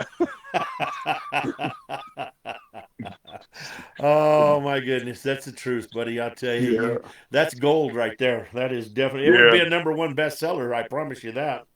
It might, It, yeah, but it, I it got to make sure I'm done for forever at Yeah, that that's point. the truth. So And then plus, you really can't say the names because you don't want to yeah, incriminate anybody. So, no, but you know what? The no. people that were in the business would know exactly who you're talking about.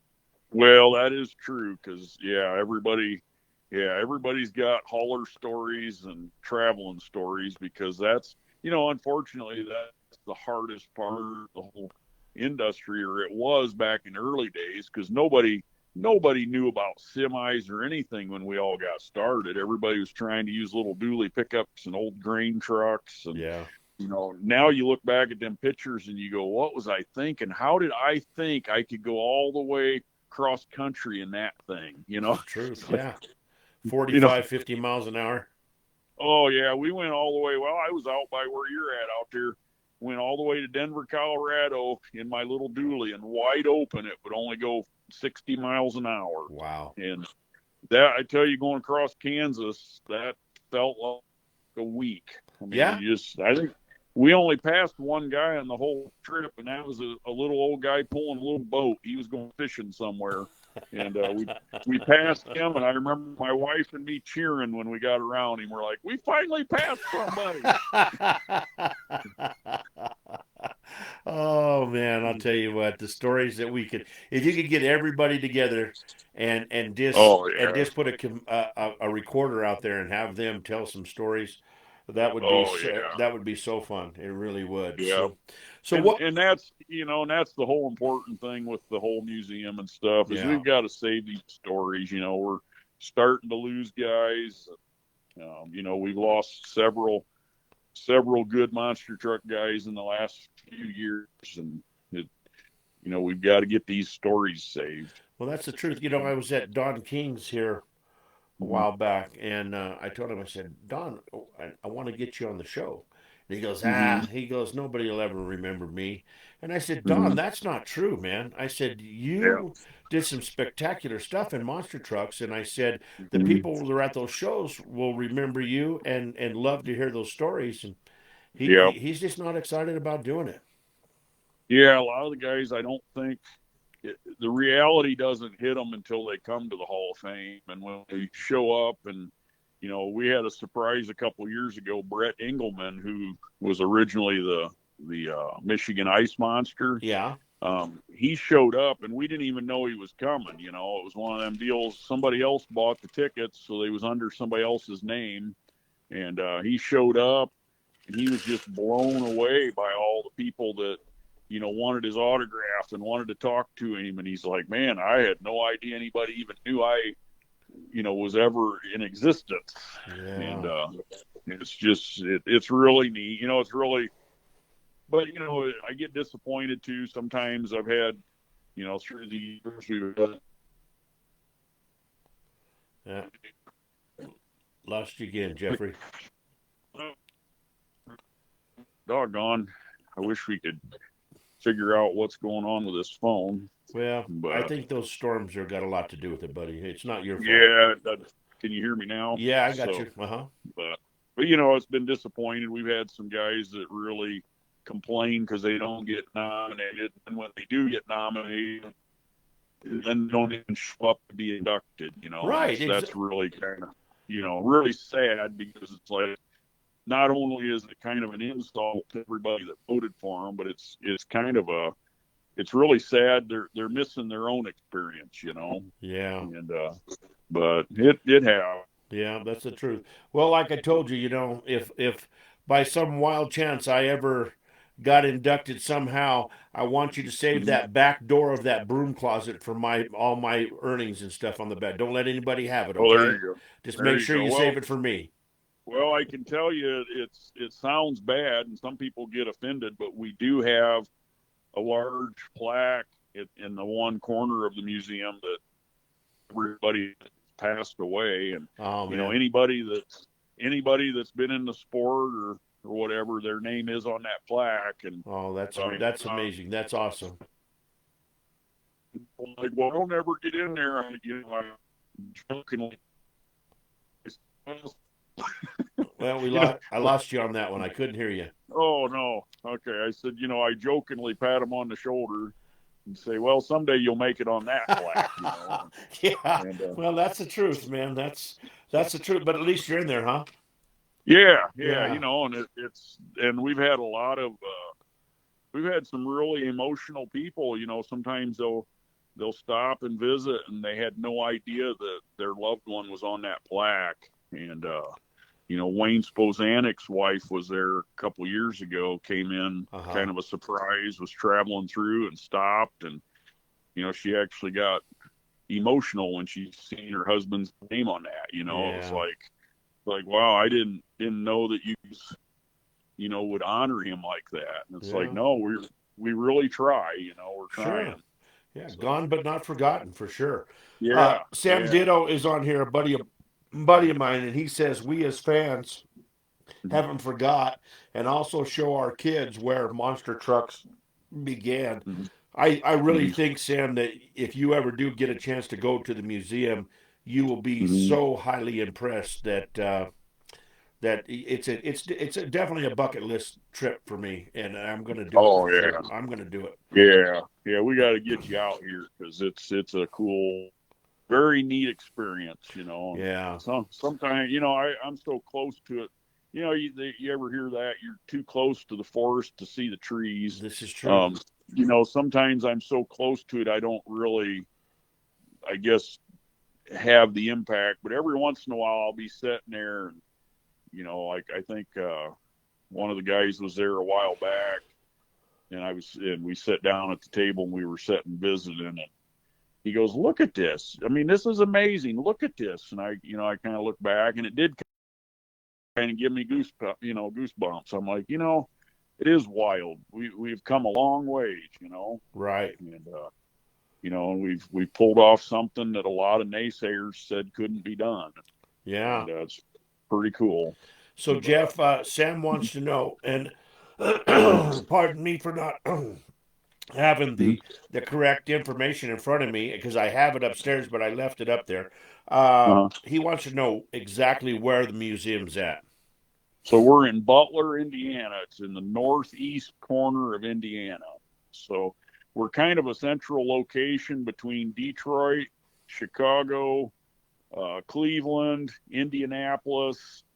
We're kind of right in the middle. If you flew into any of those places, Detroit, Cleveland, Toledo, Columbus, Ohio, Indianapolis, we're about 3 hours from every one of them locations. So we're just right in the northeast corner. And that's about the only places you can fly into. There's nothing closer. Yeah.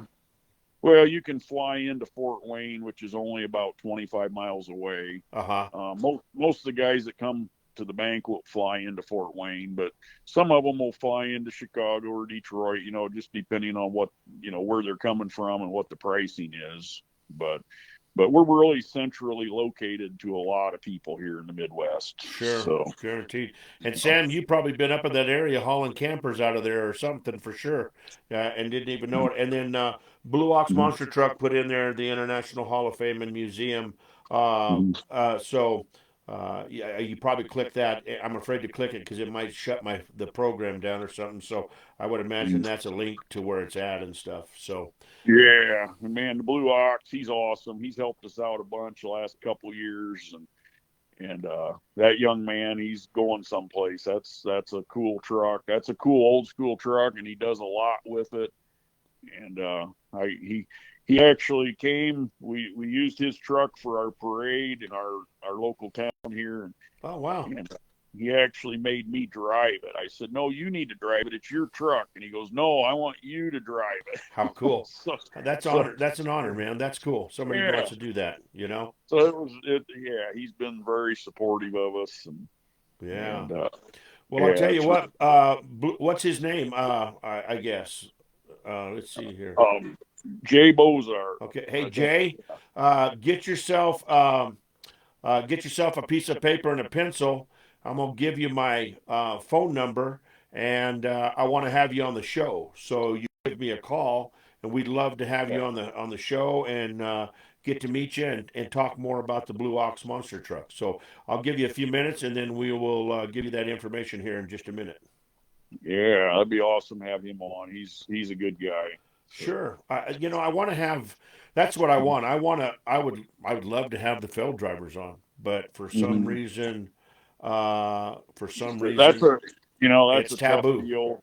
Yeah, it's a tough deal because they're all licensed, and a couple of them drivers are my best friends, and I've wanted to have them on some of my videos and things, and we just can't do anything until they're not locked down or whatever. Right. So Well, and then Dennis is going to be up here at a little town just south of me when he's running with King Sling in that new okay. series with Jimmy Cretin and them. So I'm going to try to make it over to that show Yeah, and talk that to would be those guys cool. and get those guys' number and have them on the show for sure. Yeah, hopefully. And Dennis is a lot more free to do things now, Right. But his kids are all locked down, and it's really sad, but that's how this entertainment industry works. It does. It really does. And I'm not going to talk bad about them. I just No. want to know the backstories and I want to help promote the name of the truck and the driver, and I want to do everything I can for the sport. I really do. Yeah. Well, that's what I wish we could get them more supportive of the museum, but they don't want to be a part of it right now. But I'm hoping someday they will. Sure. We've won over a lot of other people that didn't want to be a part of it, and then once they realize that it's not just a Jeff show or an Alan show or whatever, or a Bob Chandler show, they realize, hey, these guys do include everybody, And that was a funny story too. One individual got a Christmas card from Bigfoot a few years back, and Bigfoot actually has an employee named Jeff Cook. Uh-huh. Their Christmas cards, everybody signs them, and this individual got all mad and said, "I knew Jeff Cook was on the payroll. I knew that was a Bigfoot deal." and he got all upset, and then found out later, and super guy.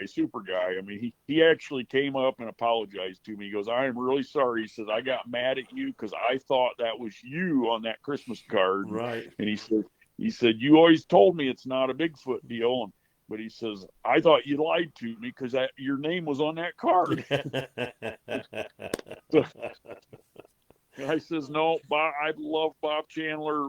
We're best of friends, but I don't know if Bob and me could ever work together because we're both bullheaded, and I think we would have been, button heads." Yeah, exactly right. So let's talk about your kids and getting to watch them run in the monster truck business.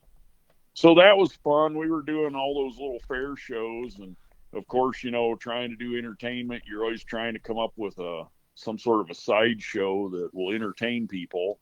And the old school stuff wasn't really working. but people don't mind watching a 14-year-old or a 13-year-old girl drive an old school truck and crush a car because, it just piques their imagination, So we were using Shotgun Harry, and my son, he learned how when he was 14. He drove that a little bit, and then I don't remember what year it was. I put him in hot rod, and he got to drive it for a season. I had him do several shows with it, and he really enjoyed it. And then my daughter was 13, and I was trying to figure out some sideshow stuff. So, you put a little 13-year-old girl in, it's something good for the announcer to talk about. Everything, it's just it was fun. It was neat watching them do it. And I know my daughter was scared out of her mind when the first show, and I kind of had to yell at her, tell her, get in the truck. I don't care if you're scared. You're going to go out there. And she did a great job. And then afterwards, all the little girls were coming up wanting her autograph. And, then I had a superstar. So, Yeah, exactly. And she was hooked, right? Yeah. Then she had a lot of fun the rest of that summer. We did all those other fairs, and she had a lot of fun and didn't tear the truck up too bad. So that was good. And JJ, he learned a few times. He tore the truck up a little bit a few times, but helped get it fixed and had a lot of fun doing it. But, unfortunately, everything changed when the business, went down. They worked for me, and we worked together. We played together. But then when the business went down, everybody had to go get real jobs. And of course, now they're both married and giving me grandkids. Well, so that's cool. Yeah, that's super awesome. And my little grandsons are just ate up with monster trucks, and that's even better, Right. So let me ask you a question. Is there a mini monster truck in the future for the grand boys? Well, I don't know. I would like to think so, but you just don't know which direction life's going to take. So right now I'm just trying to focus on my health and trying to make sure I don't have any loose ends that, if something happens to me, I don't want, everybody to be in a major problem, So, right. But I would like to. I think it'd be cool to do something for the grandsons because I got 3 of them. So, I think that'd be cool. But I'm sure that, I've already had the 3-year-old on. He's been on the tractor with me and letting him steer and. That's Cool, little man. mini excavator and stuff. So I'm sure these little guys are going to be able to run equipment, and I'm sure they'll be naturals if we get them in a truck. There you go, man.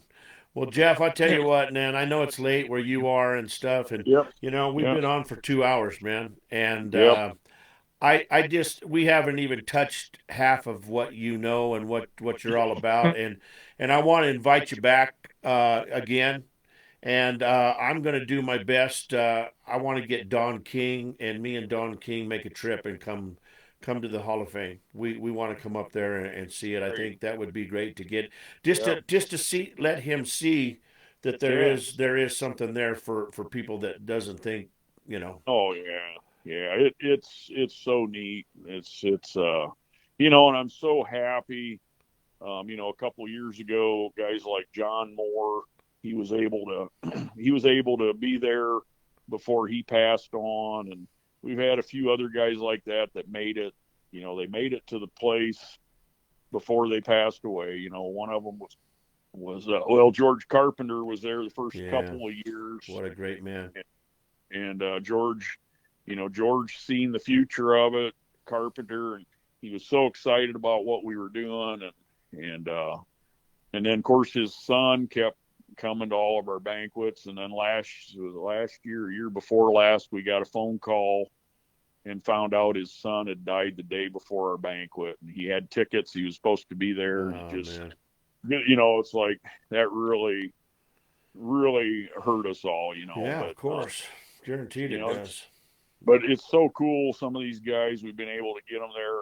Marvin Smith was able to make it to the old museum before he passed away, and it was just so neat to have him there. Everybody was getting to shake his hand and meet him, and so there's been a lot of great guys that have passed on before us, and I'm really glad a lot of them made it there before before they passed. That's the truth. Now, what day? When is the big ceremony? What time of year? It's in November. I don't hold me to it. I think it's like the 15th, 16th weekend, something like that. Okay. I I don't have a calendar in front of me. Well, that's okay. This weekend we have the big She Shed show at the museum, so it's like a big ladies craft bazaar and That's big a big craft deal. show, and so my wife just got home a little bit ago. She was there with a group of volunteers, and they've been already working on setting up for that show, and so it's going to be a busy weekend. We got that, and then in Fort Wayne they've got the Full Throttle Monster Truck guys are in Fort Wayne this weekend, and they always support us. So I'll have to go down there and hang out with some of them guys. And, Sure. and enjoy getting to visit with them guys. Are they still? Are they still? Excuse me, Jeff. Are they still doing it in that Coliseum where it's concrete floor? Yes, yep, it's a concrete floor. Yeah. But this year they brought dirt in. Oh, because wow. They're actually doing monster trucks on Saturday afternoon and Sunday afternoon, and on Friday night and Saturday night they're having truck and tractor pulls. Oh my goodness! Wow, A little bit of gonna be everything. going to be a pretty cool weekend. A lot of motorsports going on there this weekend. Sure. So that'll be pretty cool. Does the trucks still? Does the truck still pit in behind the big bleachers? I'm not sure how they've got it set up this year Uh-huh. because I haven't been down there, but I know that JR told me that they had to change it all up to be able to incorporate all the pullers. So I'm guessing that they're going to do that, but I'm not sure how they got it set up. So The first year I ever went there, I looked and all they had was those concrete barricades there in front of Yeah. everybody, and I was like, "Oh my God, what Yeah. is this?" You know. But it was such a cool place. It really is. It's such a cool place. Yeah, it's neat. And yeah, I remember, well, years ago, Scott Hess was kind of running wild with the barefoot truck in there and actually bounced into one of them things and kind of scared everybody. We all learned real quick that them things slide a little bit easier than you would expect. Yeah, you know. guaranteed, especially on concrete.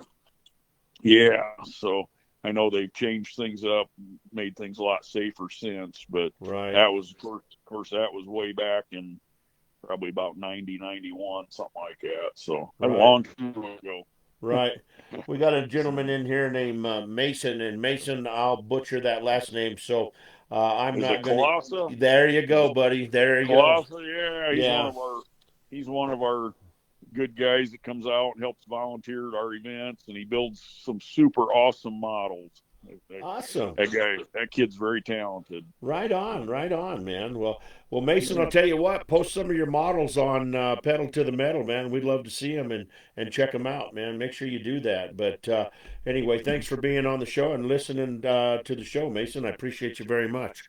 So, Jeff, is there places to stay in Butler?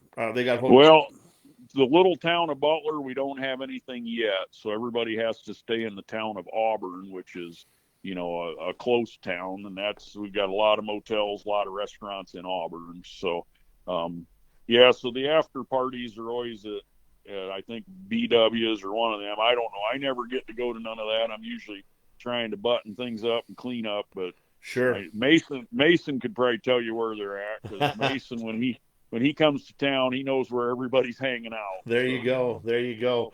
Well, I'll definitely have to do that. Is it a certain hotel that everybody stays at? Well, there's a few of them.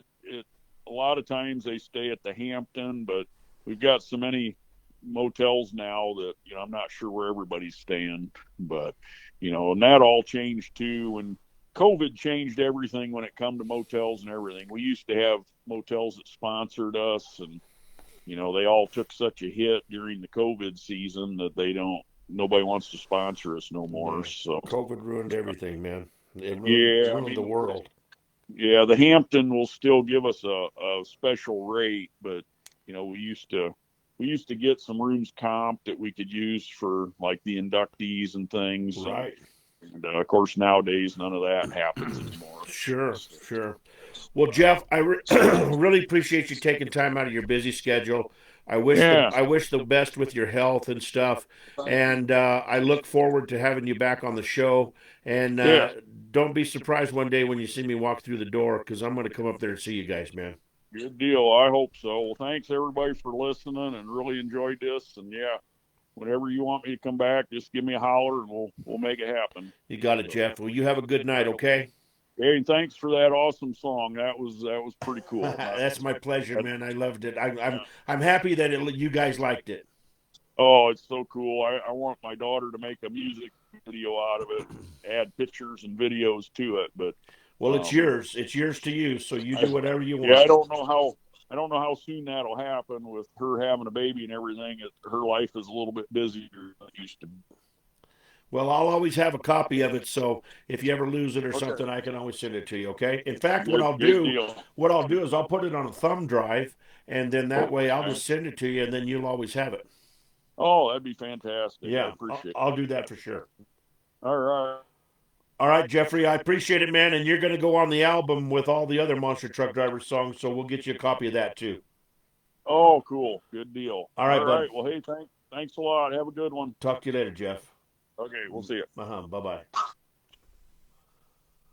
Well, that's Mr. Jeff Cook, man.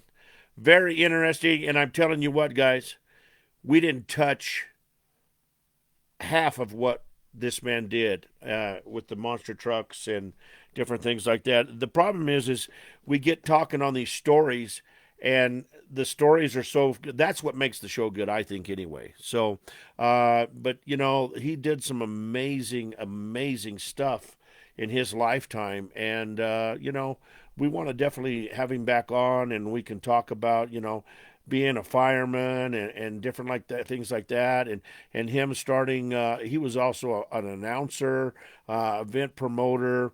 He's an automotive enthusiast and an interviewer, and he also travels the United States a lot. So we never did get a chance to talk to him about that. You know, he founded a fire truck related engineering company, and it was called I think it was First Attack Engineering, and you know, and now he's teaching classes and stuff. And what's a shame is the kids in his class don't really realize who this man is.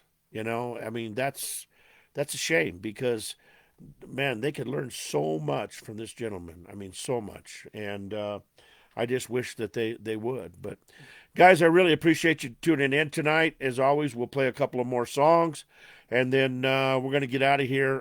Like I said, next weekend on Sunday is Larry Swim with Bigfoot. That'll be a great show. On the 11th, we have Bobby Holman and Cody Holman. It's the 40th year of Bobby Holman in the business. Holman's Beast. Now he's running for Hot Wheels. And then on the 15th, we have Steve Curcio. And I'm telling you what, guys, for you guys that did anything with Steve Curcio, I don't know if you know of everything that this man has done, but the bio he sent me was so impressive, I couldn't believe it. In fact, I couldn't use all the bio because the song would have been 15 minutes long. I mean, it was just crazy for everything that he done, and so that's going to be a good one. And then, of course, I have left the 18th, the 22nd, and the 25th open. But if I don't hear from somebody this weekend, I'm going to just start making calls and starting to fill those dates up. And then, of course, on the 29th, we have J.R. Adams from Bigfoot, and that's going to be another good one. So there's a lot of things to come on Pedal to the Metal, Motors and Music, and we just appreciate you guys tuning in every week and hanging out with us and just enjoying the show, man. Just being a part. Just remember, this is my baby, and I need your help raising this baby. So the more people you tell to follow me, and you follow me on your Facebook pages and stuff like that, and get me listeners, is so much appreciative by me that you don't understand. Because I want to make this show big, and this show is for you guys. I want to do it for you guys. It's not for me. I want to get it out there and make this show really big, where we have quality interviews all the time, and you can find out more and more about monster truck history and different things like that. And we talk some of the new people in the town, and then maybe one day we can talk to some of the failed drivers, because there's going to be some interesting ones like that. But this summer we'll have a lot of car shows that we're going to. We'll be doing live remotes from those car shows and different things like that. So we'll be bringing you those events and different things. So it'll change up a little bit for the summertime, because it'll go more car-related stuff. But we'll still bring you monster trucks and music and all that other stuff. So we look forward to having you guys. And don't forget, in April we're gonna have a good one, man. We're gonna have Robert Haas on, and he's from Florida. He's got 5 monster trucks, and he's a big mud racer. And then he's going to tell some mud racers. So we'll have mud racers on. We're just going to have everything. Everybody that has anything to do with motorsports, we're going to do it. So don't forget about the website, www.pedaltothemetalpodcast.com. You can go on there. You can request to do an interview on the show. You can buy swag on there. There's a link that'll take you right to the International Hall of Fame. You can go there. So just check it out. That's pedaltothemetalpodcast.com. So make sure you tune in like that. So this next song up here is called Daddy's Old Stetson. We'll be right back here on Pedal to the Metal, Motors and Music.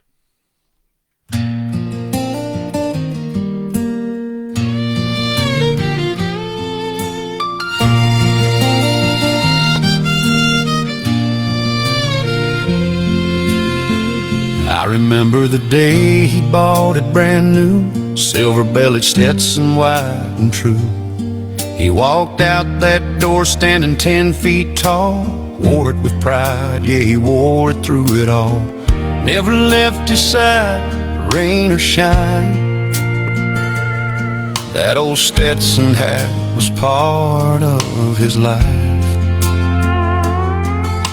Years rolled by, got weathered and worn, sweating the crown and the brim was worn. Didn't matter none, it was still him. That old hat was a part of him. He said, son, a man ain't a man till he's tried, living with honor and walking with pride. So wear it strong and think of me, 'cause one day I'll be gone, this hat you'll see. He laid it in my hands, looked straight at me, said the silver belly's yours, wear it proudly. Still got it hanging right by the door. Every time I wear it I miss him more.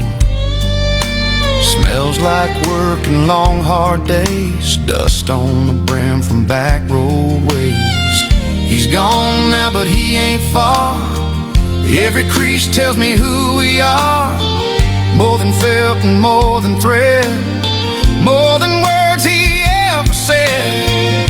Every lesson I still believe, every promise he left with me.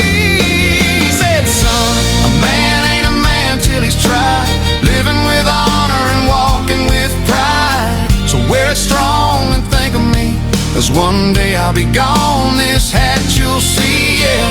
I wear it when I need him near me, when the road gets long and the night ain't easy.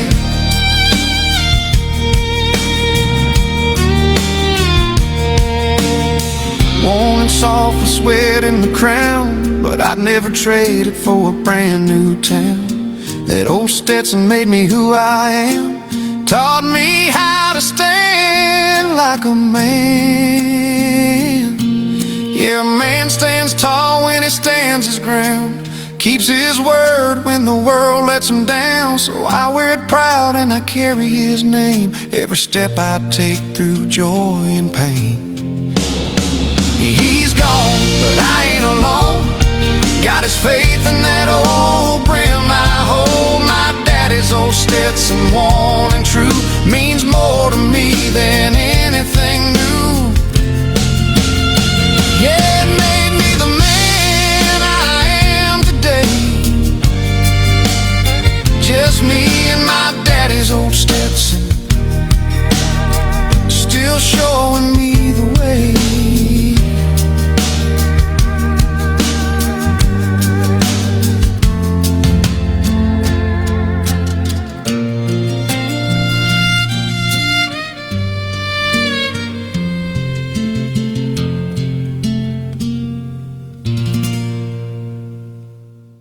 Daddy's old Stetson right here on Pedal to the Metal, Motors and Music. This next song goes out to all my brother ringmasters. That's the announcers of the show.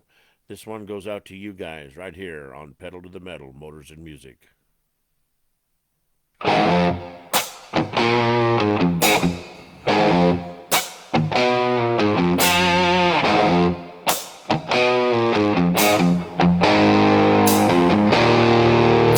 Thursday night flights, wheels up in the sky. Touchdown in a city where the engines will cry. Hotel lights flicker, but I ain't here to rest. I'm the monster trucking master, and I bring my best. Coffee at dawn, cameras in my face. Friday morning radio, another town, another race. Voice on the airwaves, hype in my tone. Fueling the fire till the crowd's in the zone. I'm the monster truck ringmaster, hear the engines roar. Kicking up dust, they're begging for more. From the spotlight to the diner, then the airport gate. I live for the show, can't stop, won't wait.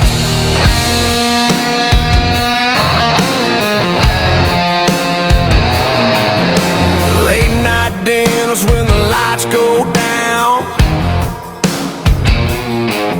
Stories with the crew, another restless town.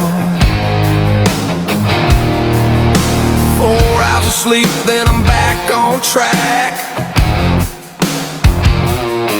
With the first flight out, no time to look back. Friday morning TV, tell the world it's showtime. Crowds pack the stands, engines screaming, prime. Through the smoke and thunder, I raise my hand. I'm the monster truck ringmaster, welcome to the promised land. I'm the monster truck ringmaster, hear the engines roar. Kicking up dust, they're begging for more. From the spotlight to the diner, then the airport gate. I live for the show, can't stop, won't wait. Every flight, every mile, every sleepless night, it's the price that I pay to keep the fire bright. I don't just call the action, I become the sound. When the trucks hit the dirt, I own that ground.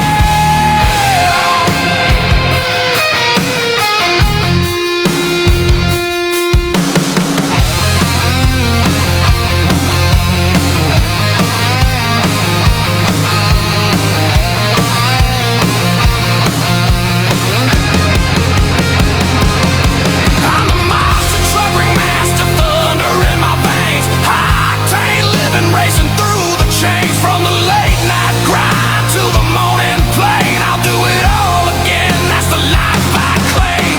Thursday night flights, Friday dawn calls. Through the roar of the engines, I've given it all. And when the crowd's on fire, that's where I stand. The monster truck ringmaster's voice across this land.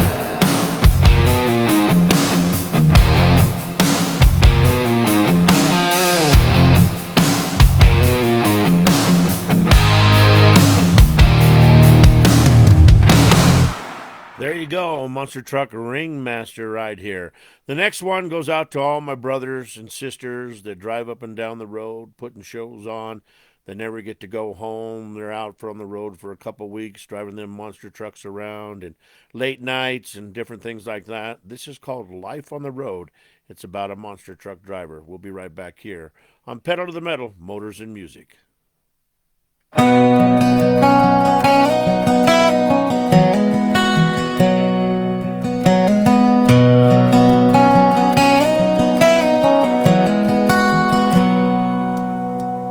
Rolling out at sunrise, my diesel humming low. Arena lights are waiting, another town to go. Motels and mile markers, truck stop coffee strong.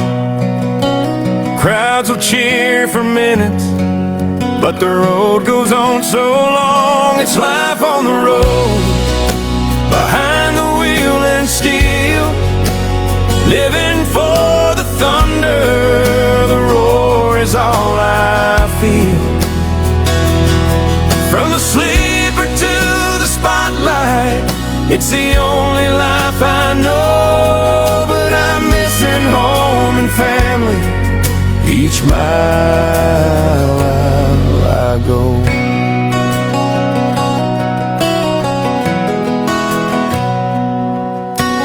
Grease-stained hands and late nights, the crew is family too. We chase the fire and fury just to bring the show to you. Long hours on the highway, chasing down a monster truck. Driver's dream, a hero for the moment, then I'm gone like gasoline. It's life on the road, behind the wheel and steel, living for the thunder. The roar is all I feel. From the sleeper to the spotlight, it's the only life I know. But I'm missing home and my family each mile I go.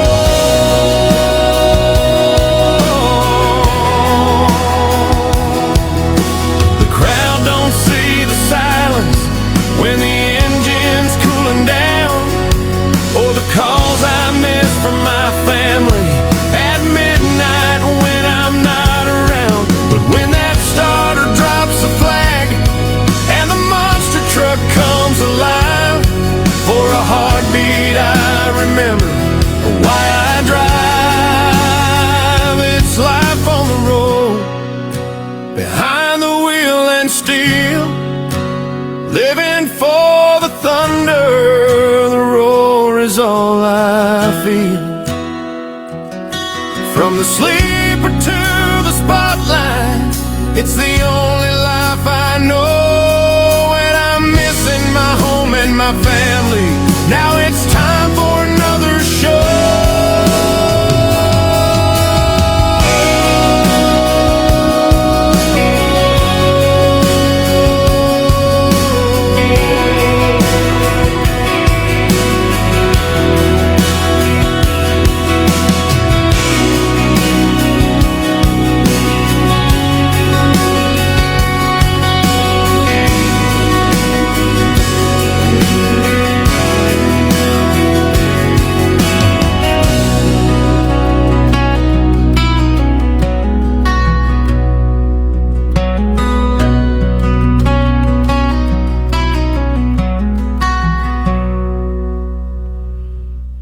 There you go, Life on the Road right here. All right, guys, you've been listening to Pedal to the Metal, Motors and Music. I appreciate you guys so much for tuning in tonight.